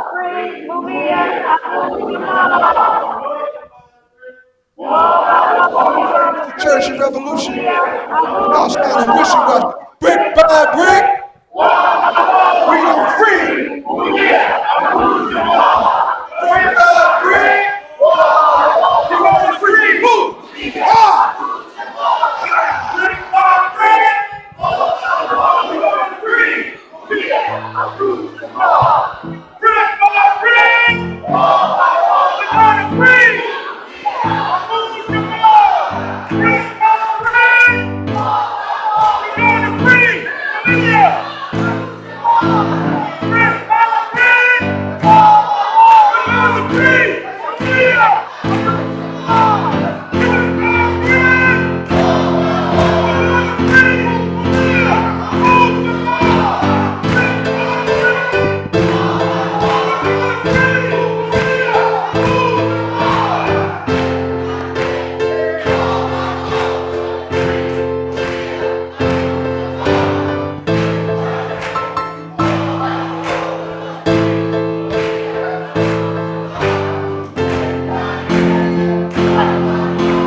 We going free, Mumia.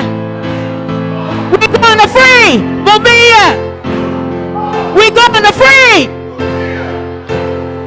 We going to free. We going to free. Brick by brick, wall by wall, we going to free. Brick by brick, wall by, we going to brick by brick.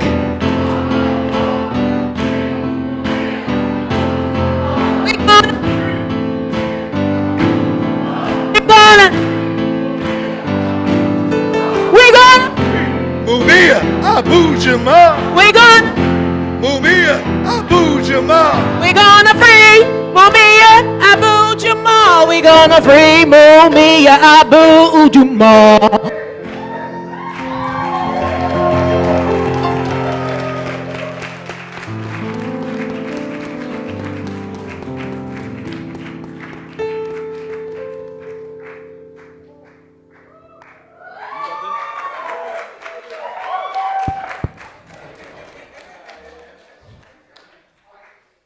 Damn. This joint working? This on? Yeah.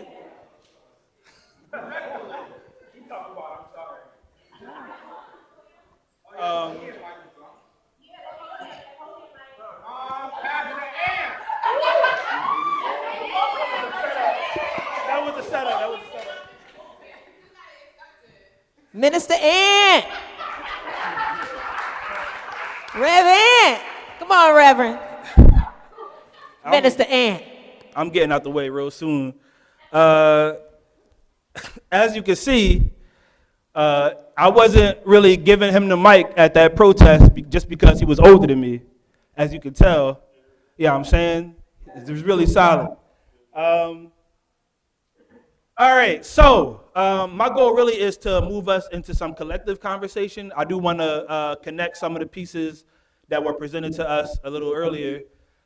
First and foremost, the sort of the forward-facing, most obvious sort of components of this work, the bravery, the commitment, the sacrifice that we see comes with really deep emotional and spiritual sacrifice and toil on people, and I do not want to undermine the amount of energy and effort that goes into this work.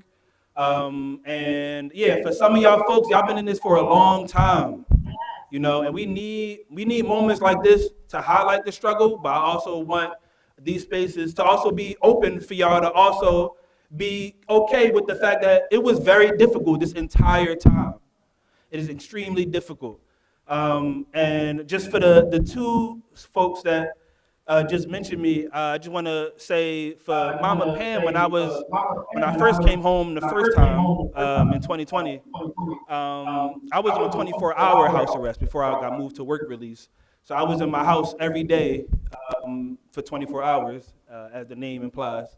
And Mama Pam came and visited me almost every day in that period. I don't know if you remember that, Pam, how often you was over there, but Mama Pam came past my place all the time. If y'all know the amount of political prisoners that Mama Pam is supporting on a regular basis and still found time to visit me at my home all the time.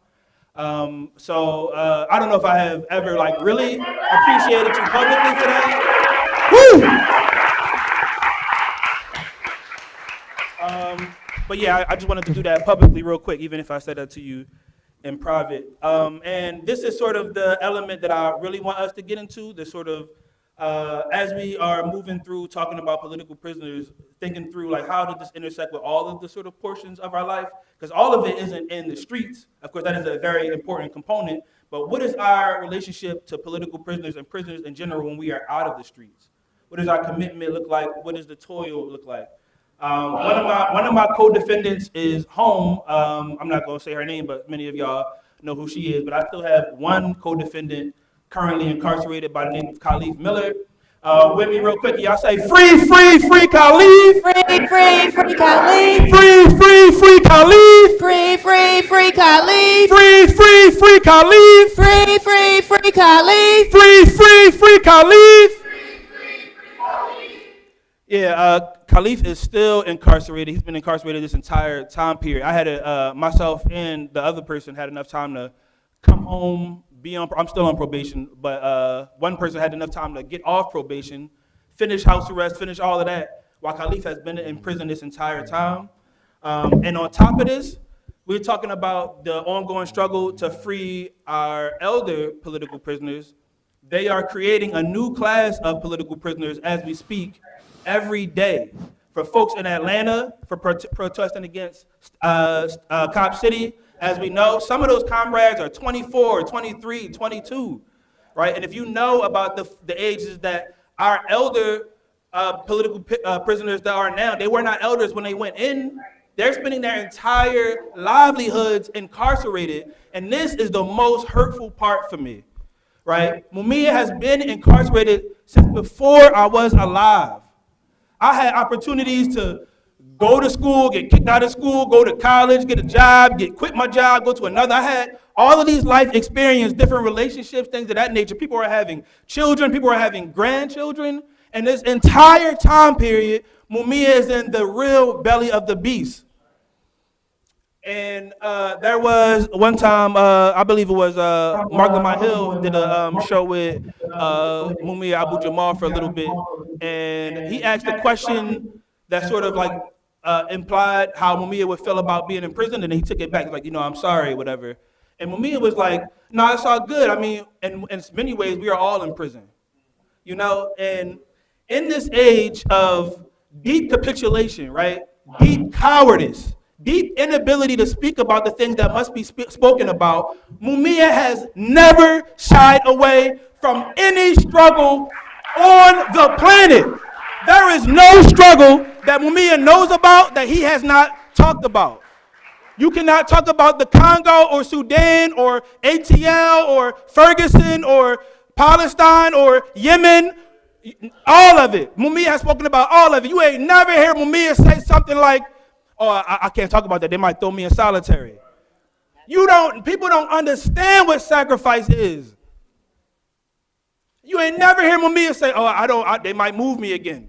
And people who know people in prison, you get moved randomly, right? I did 55 days in solitary confinement, never was in the system. Technically, it never happened, right? There's somebody's loved one that got moved from Georgia to California. She will never know. People do not know where their babies are.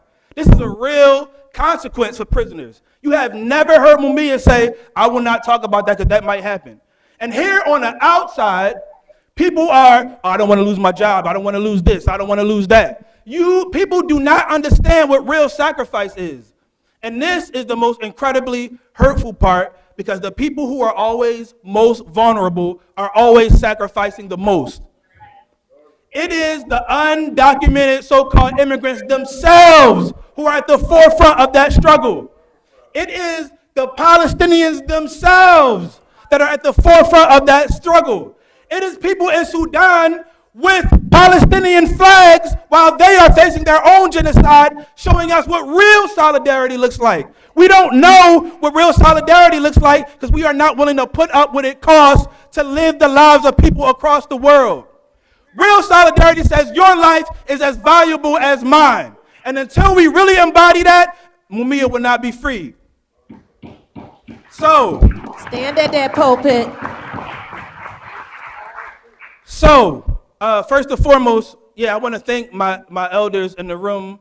Back in the day, I don't know if this is still common practice, but we used to ask the elders permission to speak. Y'all remember that? Yeah. We failed that. We ain't really, you know what I'm saying? But it's all good. It's all good. New practices. Said time is not real. Yeah, right. He said time is not real, so it's not too late, right, Baba Zahid? That's a fact. Also, before I do that, I also want to say that, listen, man, I ain't that young. Y'all gonna stop trying to young boy me up here, man. I know y'all met me 15 years ago and all that. None of the young boys would consider me a young boy. If I went out here and I was like, I'm a young boy, they'd be like, oh, all right, whatever you say, right? Want to be clear on the, on the scale. But I am grateful, first and foremost. I also want to appreciate the newer folks in the Mumia movement. Shout out to the folks that are taking up the mantle. I'm not going to name all of y'all in here, but the folks are in here. Really grateful. We got to keep the work moving. So, with all of that said, there are ways that this movement intersects with all of the portions of our lives. Our mothers are affected. Our fathers are affected. Our children are affected. The people in our communities are affected. It's not just one person who is hurt. In the same way that everybody benefits when Mumia gets hepatitis C medicine, everybody is paying when he's denied medication. Because if you can consider, if you are the most public-facing person that is denied something, then they will do that to anybody, right? I had people one of the sort of interesting things to me was people were so sure that I was going to beat my case. They were so sure, like, oh, and everybody love you, and you got this, you got that, you got an award from the mayor, blah, blah, blah. and my ass was in federal prison, right? But the real lesson in this is if they will do this to you with all of these so-called accolades, what would they do to the average Philadelphian, right? What would they do? These are stories that we will never know. So if we are considering all of the ways that incarceration affects our lives, and particularly this movement for political prisoners, how do we deal with this in our everyday, both in the streets and in our kitchens, on the phone, in the schools, in the libraries, right, in our public spaces? And this is the question that I really want us to consider. So we are going to have some time to talk to each other at this point. I'm not going to give too many directions. Y'all got that? Or y'all going to let them self-organize that? All right. So game plan right now is to just have a general conversation. The terms are not super specific, but just think about being in a movement to free our prisoners and political prisoners more specifically. What does this look like? How do we engage with this outside of course, the action itself? What does this look like in our daily lives? And how is it impacting us? How are y'all feeling, right? No harm in using words that are actually feelings. I struggle with this myself. I be in therapy. I need the feeling wheel. I be naming a whole bunch of situations. My therapist like, that's not a feeling though. Right? So be clear on how you are feeling and what you are impacting and what do we do? All right. So yeah, I think that Kimber, you got it? You want to lead us into the We're inviting people and we're inviting people to share, to open up your experiences to the community here. So, thank you. So I'm a classroom assistant for a second grade class, and I remember Gian and I came to abolition school for one of our book readings, and there was like free swag, so I grabbed a couple stickers, and I put a sticker up in my little like desk area, and it's like, it says like abolish prisons and abolish police, free Mumia and all political prisoners. And a student comes to me and was like, where did you get that sticker? I want a sticker like that. And I was just like, oh yeah, like, I could let y'all know where I got the stickers. And I think for me it's like, even like through Black History Month, International Women's History Month, like I always try to bring up like, like Sarah Shakur, like she got, she escaped from prison. They're like, she escaped? And I was like, yeah, she escaped because, like there's things that happens that you just gotta do sometimes.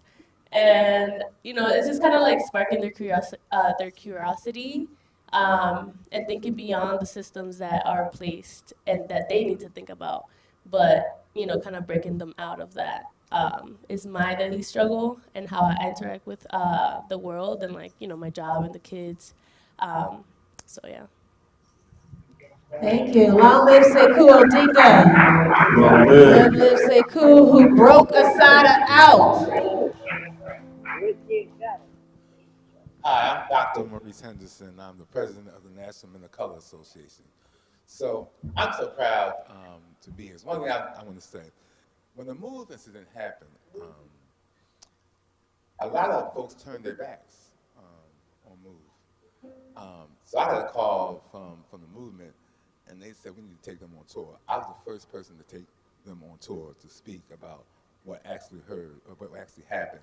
And the interesting thing is that the first group that picked them up were the late people from the Niagara movement, and their first speaking engagement was in Buffalo.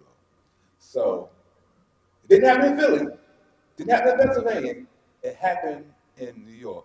But what I want to engage you all to do is one day a month, have a day of action for Mumia and discuss 5 things that we can do to support the cause.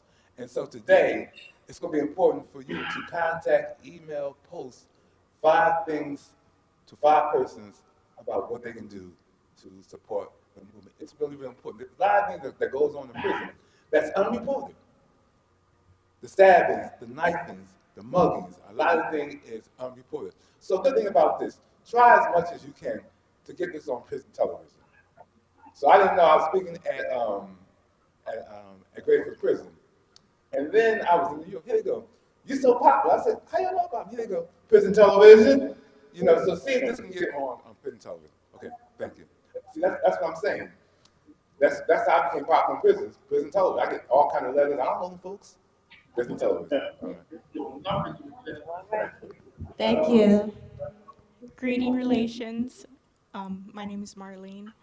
I just wanted to, I've heard a lot of beautiful words coming from different people, and I just wanted to share, I'm indigenous from the north and from the south, and I know he was speaking earlier about how you guys believe in the past, the present, and the future. So our belief is the same with the past and the present, but we also are a great part of the future as well, because it is our duties as aunties, as mothers, as a woman, to teach our younger generations on how to live and what's right and what's wrong. And if those impacts are not met, then our future doesn't exist, pretty much. So when we speak about the land, and we're all related because we all come from the land, we are the land. So that's why we're so connected. The roots from any plant look like the veins in our body. So we have to feed our soul. Like, if you're not feeling good, if you're not in the correct headspace, there's a million things going on in your world. Just go outside and be at peace with the land. Touch the dirt, hug a tree, touch the water. We're all the elements of this whole world, of this universe. We're from the stars. Like, all these things are intertwined with one another. We're all connected.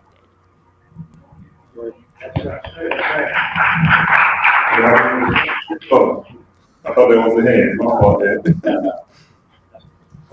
Was there anyone else? I'm gonna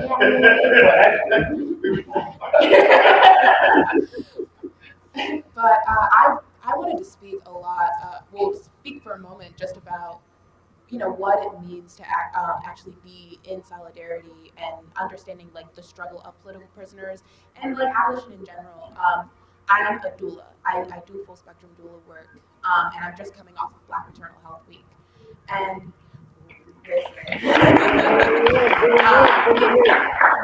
one of the things that kept happening to me, because there's so much happening in the Black maternal health space in, like, Pennsylvania and Philadelphia right now. So I'm in these rooms, and they're having summits, and they're having conferences, and there are so many other birth workers, social workers, this, that, and the third, that are doing amazing work. And then I come into spaces like these where I see people advocating for political prisoners and doing all of this work, and I'm like, there is also a burgeoning crisis when it comes to the amount, like, the attacks on, like, policing pregnant bodies. And the amount of fear that it brings up in me, like, since Roe v. Wade has been dismantled, how many people are being, like, incarcerated over miscarriages? How many people are being incarcerated due to addiction issues when they don't know that they're pregnant? Like, how many people are having to give birth in chains right now? And like, to give birth in chains and have people, like, have their infants ripped away from them.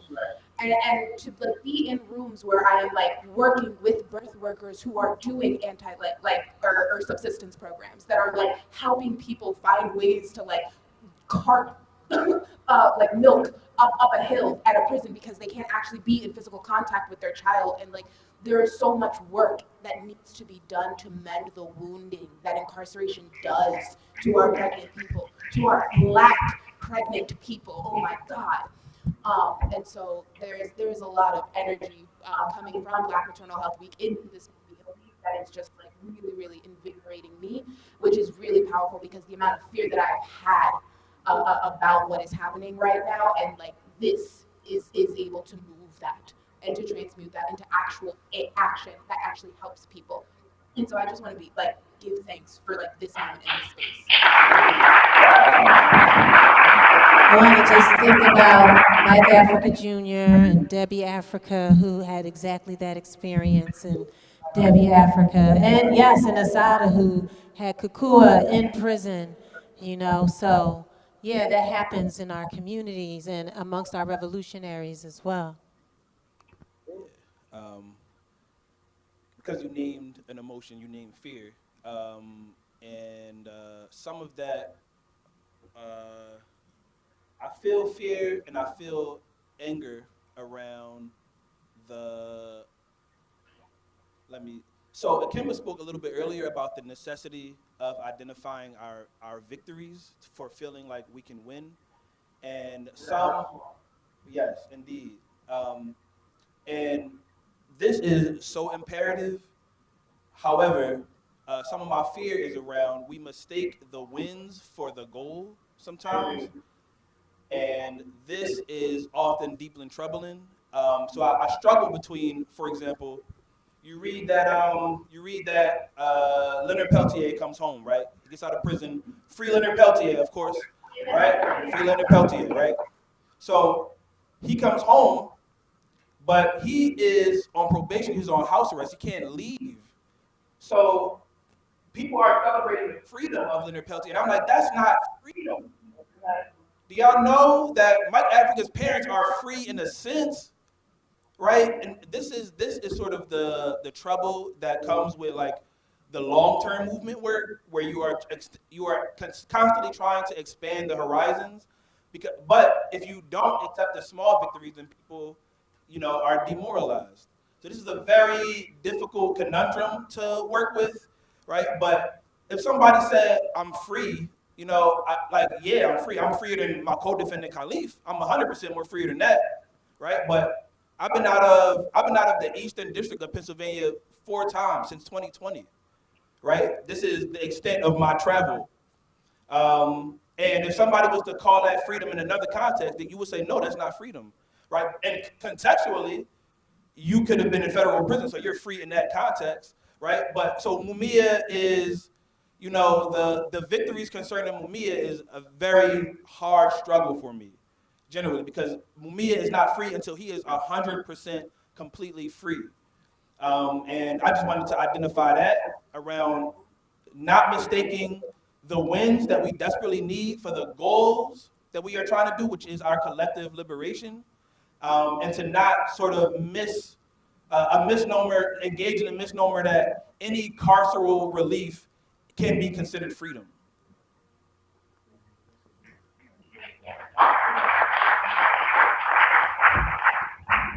Yeah, just to your most recent point, 16 months ago, Pam and I were down in Florida celebrating, the Uhuru 3.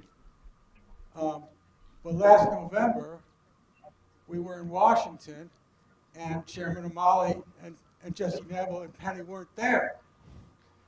For exactly that reason, they couldn't travel to Washington to that march because they're on parole.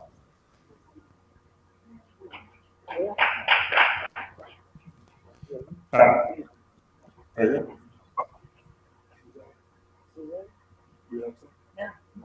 Y'all set me up.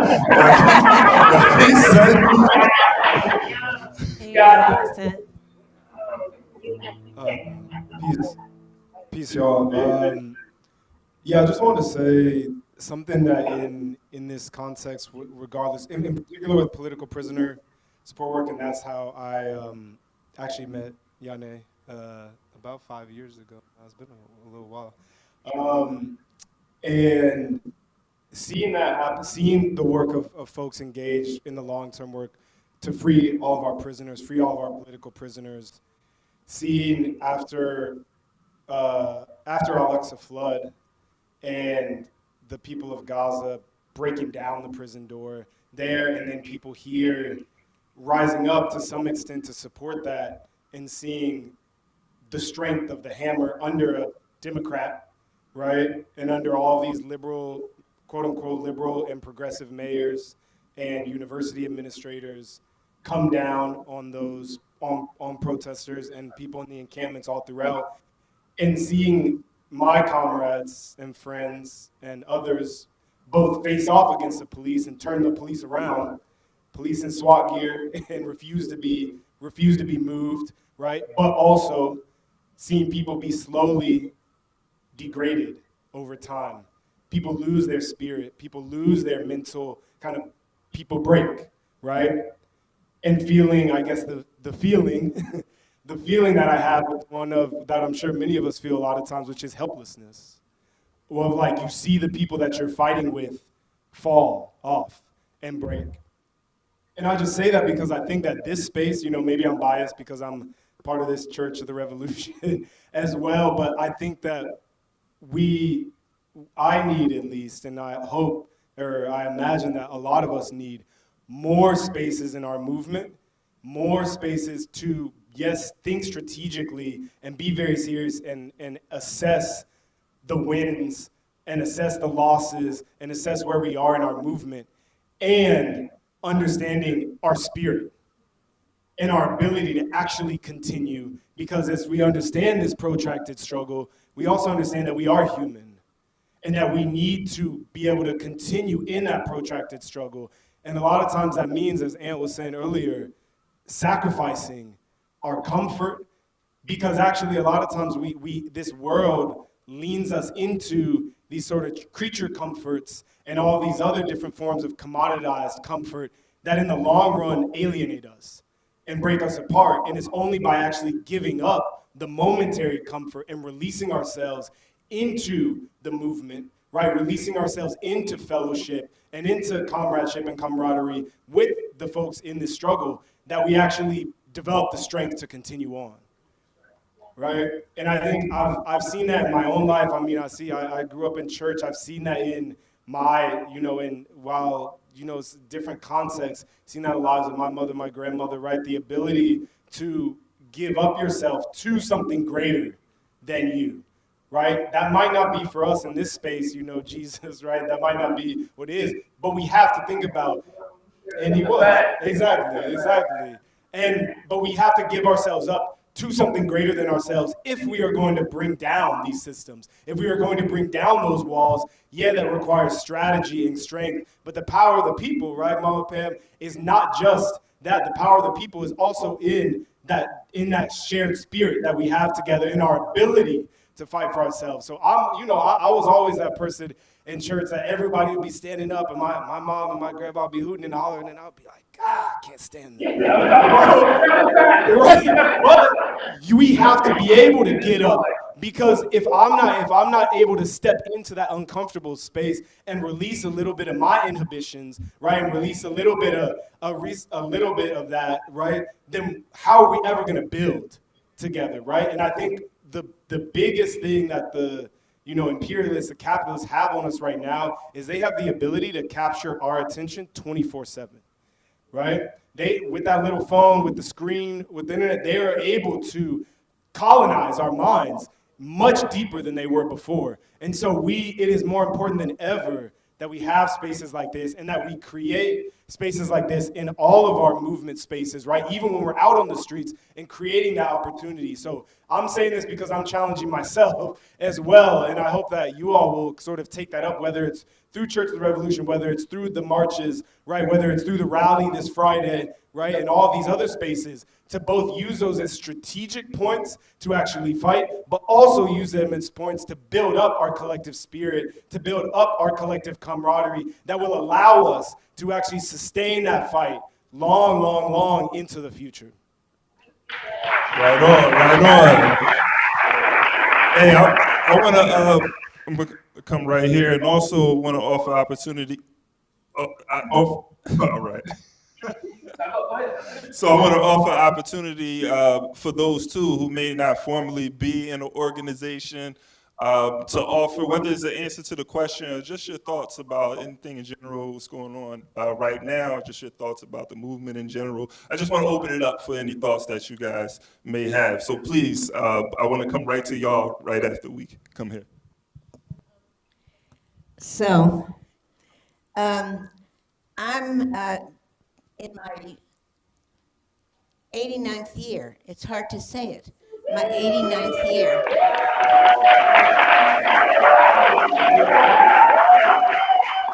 And I came into this movement in the early 90s. I mean, I'd been active almost all my life, but came into this particular movement around Mumia when he was on death row. And I was freaked out thinking that this brother could be executed. I couldn't believe it. I knew about him. I'd read books. You know, we can't let this happen. I became maniacal. Maniacal. I bought a fax machine. I tell people I bought a fax machine so I could communicate to around the world. And I worked night and day. I slept 5-6 hours at most a night. Safi Bukhari. Long live. Long live. Long live. The great Safia Bukhari in New York inspired me to work night and day. And her morality, I have to say, I mean, Safia, there's been books written about her, article. She's a great, great, great, great revolutionary who unfortunately passed in her early 50s because she worked herself to death, literally. But she set an example for me that I couldn't stop. I couldn't stop working when I saw her. And not only that, but she made me aspire to a level of morality. She was the most ethical person I'd ever heard. Her choices, how she talked about the political prisoners that she was that she felt responsible for. And then, of course, I met Pam, who's much taller than I am, and so was a natural leader. And we worked together for many, many years, internationally around. I went to at least 10 countries representing Mumia, including Algeria, including all over the world. I have taken Venezuela. I had taken over. Pam and Ramona started the work, the international work, and they just did it instinctively. They didn't call themselves internationalists. They didn't have Marxist-Leninist terminology for it. They just cared about people all over the world. So whoever came to them, whatever happened, they would show up. And Julia Wright was the other person who preceded me, and then I joined them. And at the drop of a hat, I was telling Sister before, when this fake bullshit person that the United States was trying to put into power in Venezuela announced he was going to organize a coup, 10 of us, in a day's notice, flew to Venezuela. And, you know, we just said, listen, we're going to fight for them. We're going to fight with the people who are kissing me goodbye, you know, as though I was going to die. But the fact is, there was no coup, and it was total bullshit, and the revolution continued. This time around, we haven't yet figured out exactly what happened in Venezuela. We haven't exactly figured out where things are going, but the revolution in Venezuela will not die. The revolution in Venezuela will not die. And Maduro was a great revolutionary, trained by the Cubans, is a great revolutionary, trained by the Cubans, spent time in Cuba, came back, was handpicked by Chavez to be his successor, handpicked. He's not just somebody who showed up.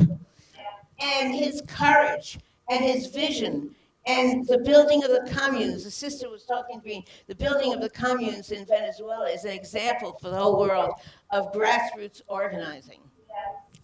So right now, the communes are continuing. Chavez and Maduro together started the communes in Venezuela, a conception of democracy that went way before. Once I start, I can't stop. So I really want to stop. I want to say what an honor, what a privilege it's be at this age to be with such wonderful revolutionaries, to be with people who've been here forever and ever, and people who've just come in, to build the kind of movement we have. Thank you, all of you, for doing what you do and all the things that happen, and I am honored beyond belief to be here. Thank you. So we have two more comments. Unless there's someone, not in the organization, I'm not supposed to, but I just want to open up for another person.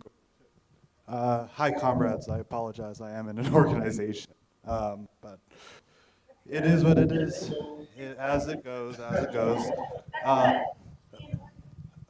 Apologies if I'm a little nervous. You know, as Comrade Suzanne said, like this room is filled with people who are so upright, who are so revolutionary, and that is so rare to have a moment like that captured here.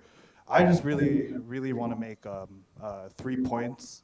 I'm a member of DSA. This year I just started serving on DSA's National Abolition Commission, which is actually new this year, to try to expand our work doing political prisoner solidarity, reaching out to campaigns, creating those solidarity funds, making sure more chapters are getting into the work, because I know we are a hella white organization, but we're here to try to fucking change that and try to actually stand in solidarity with black and brown people.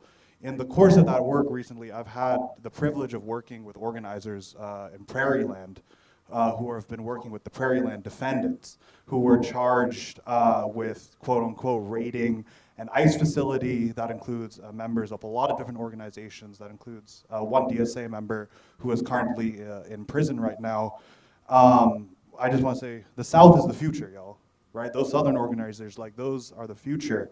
But what we see in Prairie Land is that the state is not stopping to innovate new mechanisms to actually repress people, right?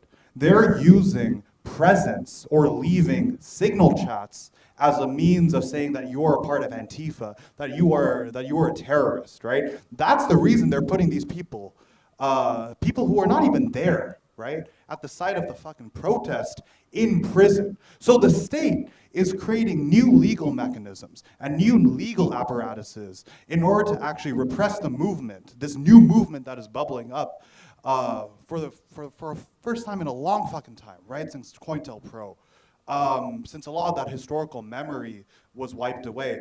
And I think, like, just being here, we really need to be using new tactics, because the state is using new tactics. So if we're just out here marching, right, and we're doing that sort of advocacy, that's great, but we need to be creating new institutions that are extra parliamentary, that are democratic, that are away, right, from the American state. Because that's how we're going to create, when we say death to America, right, when we say we want to destroy the state, we're talking about transition, right? That's what's happening in Venezuela too with the Bolivarian Revolution. They're in a process of transition. And we have to create those transitional mechanisms. We have to create that transitional power, because it's ultimately that shit that's going to pressure the politicians, you know? Seeing their institutions and so on crumble because people power is being built on the other end. Movements that center the prison, right? Not just as movements against the prison, but as movements for incarcerated labor, right? As part of housing struggles, all of that. So I want to give folks the time to speak, but I just want to say that. So thanks, y'all.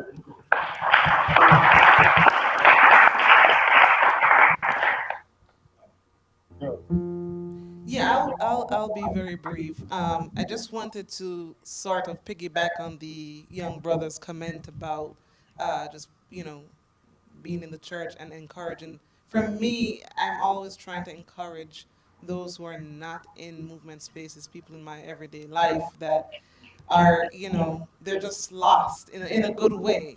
They're continuously still, as I like to say, drinking the Kool-Aid, and I'm always trying to convince them, and I hate to say that word, but trying to bring what I'm doing out of these spaces into those spaces. And I'm just encouraging others, encouraging each of us as revolutionaries to continue to do that, to bring what you're doing in these spaces into your everyday spaces where people are just comfortable feeling that they have a job and they have something, a roof over their head, that they're good to go.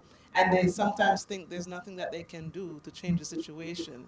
And that's the thing that I'm battling with on a regular basis, trying to, again, convince, trying to show them that things can be different. So I'll just say, let's continue to encourage them. Let's show them some of the things that we're reading, that we're trying to do, and give them the examples of the ways in which historically we have won, and won beautifully. Because otherwise, there's always that fence where you have us on this side and them on that side, and we're in the same kind of struggle.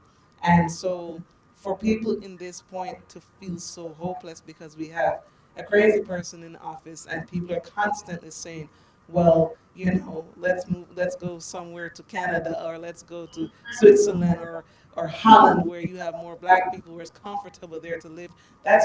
It's fine if that's what you choose to do, but that's not the real answer. And so it's just a way to say, well, I'm okay over here, and I don't have to deal with that over there, but where in this world is America? It's always everywhere you go.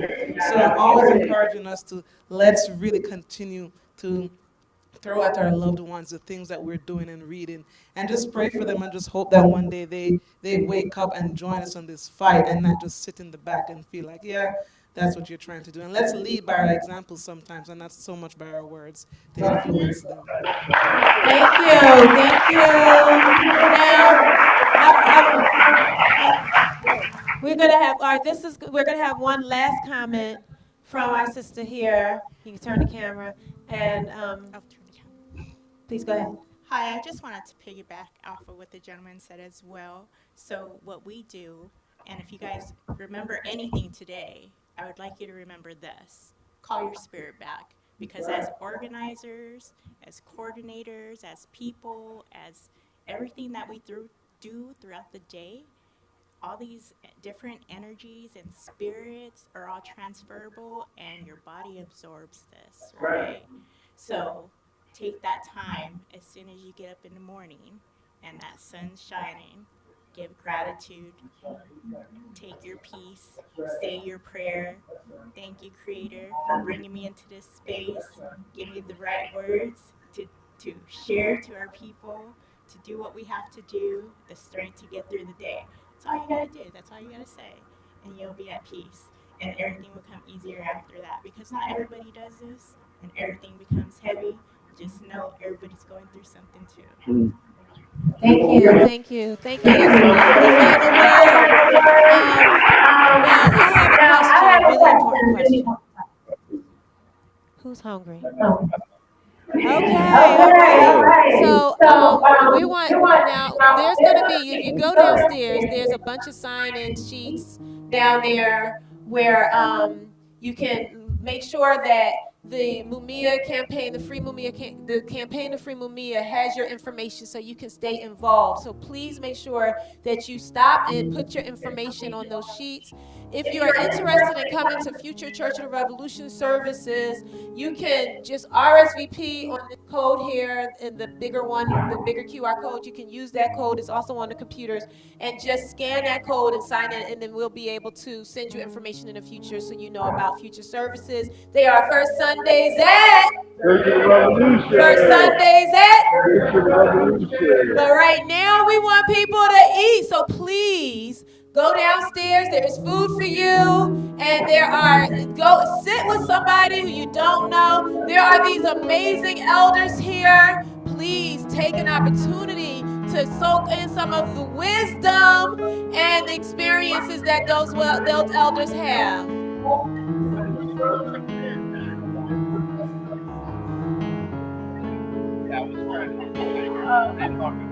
So before you go down, well, you can go down. You know there's an elevator. Oh, okay. So one thing, Mama Pam asked me to remind you all: if you are interested in coming to the Church of the Revolution, we don't want you to come here because we won't be here. So if you it's first Sunday at Church of the Revolution and it's 2 p.m., then you come here, you will be disappointed. So the location of the Church of the Revolution on first Sundays is at 45 West Schoolhouse Lane, and that is at Green Street Friends Meeting House. Now, I want y'all to know, I'm telling you honestly because we're transparent, I also was told that we need a couple more minutes of delay. So that's part of why I'm going ahead and taking this time in this moment to let you all know this information up here instead of mentioning it downstairs. But let's just chill up here for just a couple more minutes, and 5 minutes, listen to some good music. Can we give it up again for the creative ministry? Okay, that's Eda Lady, that's Alea, and that's DJ AV, who's going to be spinning downstairs and creating the vibes for everybody downstairs? Our next service, you want to tell them? You get. All right. Our next service for Church of the Revolution is going to be May 3rd, and the theme for May 3rd. Anybody here ever heard of a brother named Malcolm X? If you've heard of Malcolm, then you understand what we mean when we say Malcolm Says. Malcolm Says is the theme for the May service, and the principle for May is Spirit Guides Our Freedom. A lot of what we've been talking about today, people have brought up the way that Spirit is such an important guide to our freedom. And so, please do. And the thing about the May service will be our 12th service. So we started in June of last year, and this will be the culmination of our first year. So we are actually really encouraging and hoping that people will all come together to join with us to culminate our first year of services as a Church of the Revolution, and really understand the way that we are working to build sovereignty, because it is about us being in community. It is about us being able to lift each other up. We are in this movement space, and sometimes the spirit is not there. And when we in the spiritual space, sometimes our politics are in conflict. This is a space where we can come together and we can actually experience spirit and be in spirit. Whatever our different beliefs are, wherever they are, bring them together as parts of us to be able to be in community with each other. And it is not only for that, it is so that we can build structure, so that we can build the infrastructure we need to build the freedom we deserve.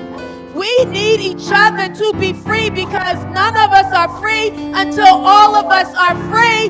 None of us are free until all of us are free. None of us are free until all of us are free. And this system is a system. It is systematic. And the way we get free is by building our own systems. What does it look like if you don't have to have money in order to have housing? What does it look like if your basic human right, your living right to food is actually honored no matter what you do, no matter what your business is, no matter what kind of work you do or don't do? We are here in order to actually embody that. We are here to be able to know what that experience is like. So we're building infrastructure to help us to be able to live inside of that experience. So please come out May 3rd when Malcolm Says. So Spirit Guides Our Freedom, to culminate a year of us laying down this foundation so that we can build sovereignty together. And with that, don't forget, at 45 West Schoolhouse Lane, Green Street, friends, and you can find us at Church OT Revolution or at Ubuntu Freedom. But now we are ready, so let's go eat!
Yes, and that is that's also another purpose part.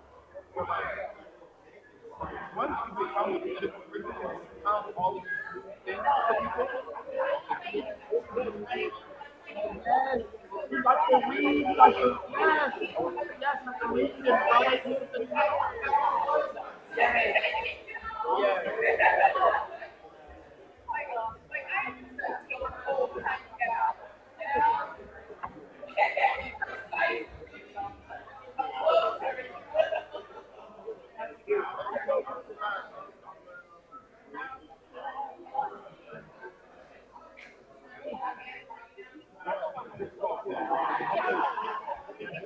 I got a song that says, it's another little and the AI. Yo, I knew, I just told you. Yeah. I know, let them, like, they don't have no human experience, man. They don't. You know what it was when he was crazy? That really he said, oh, yeah. Yo, every time I call you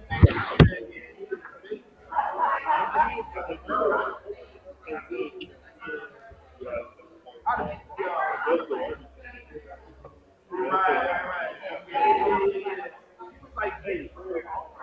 Now, what's better with the whole like,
this word mine.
You been?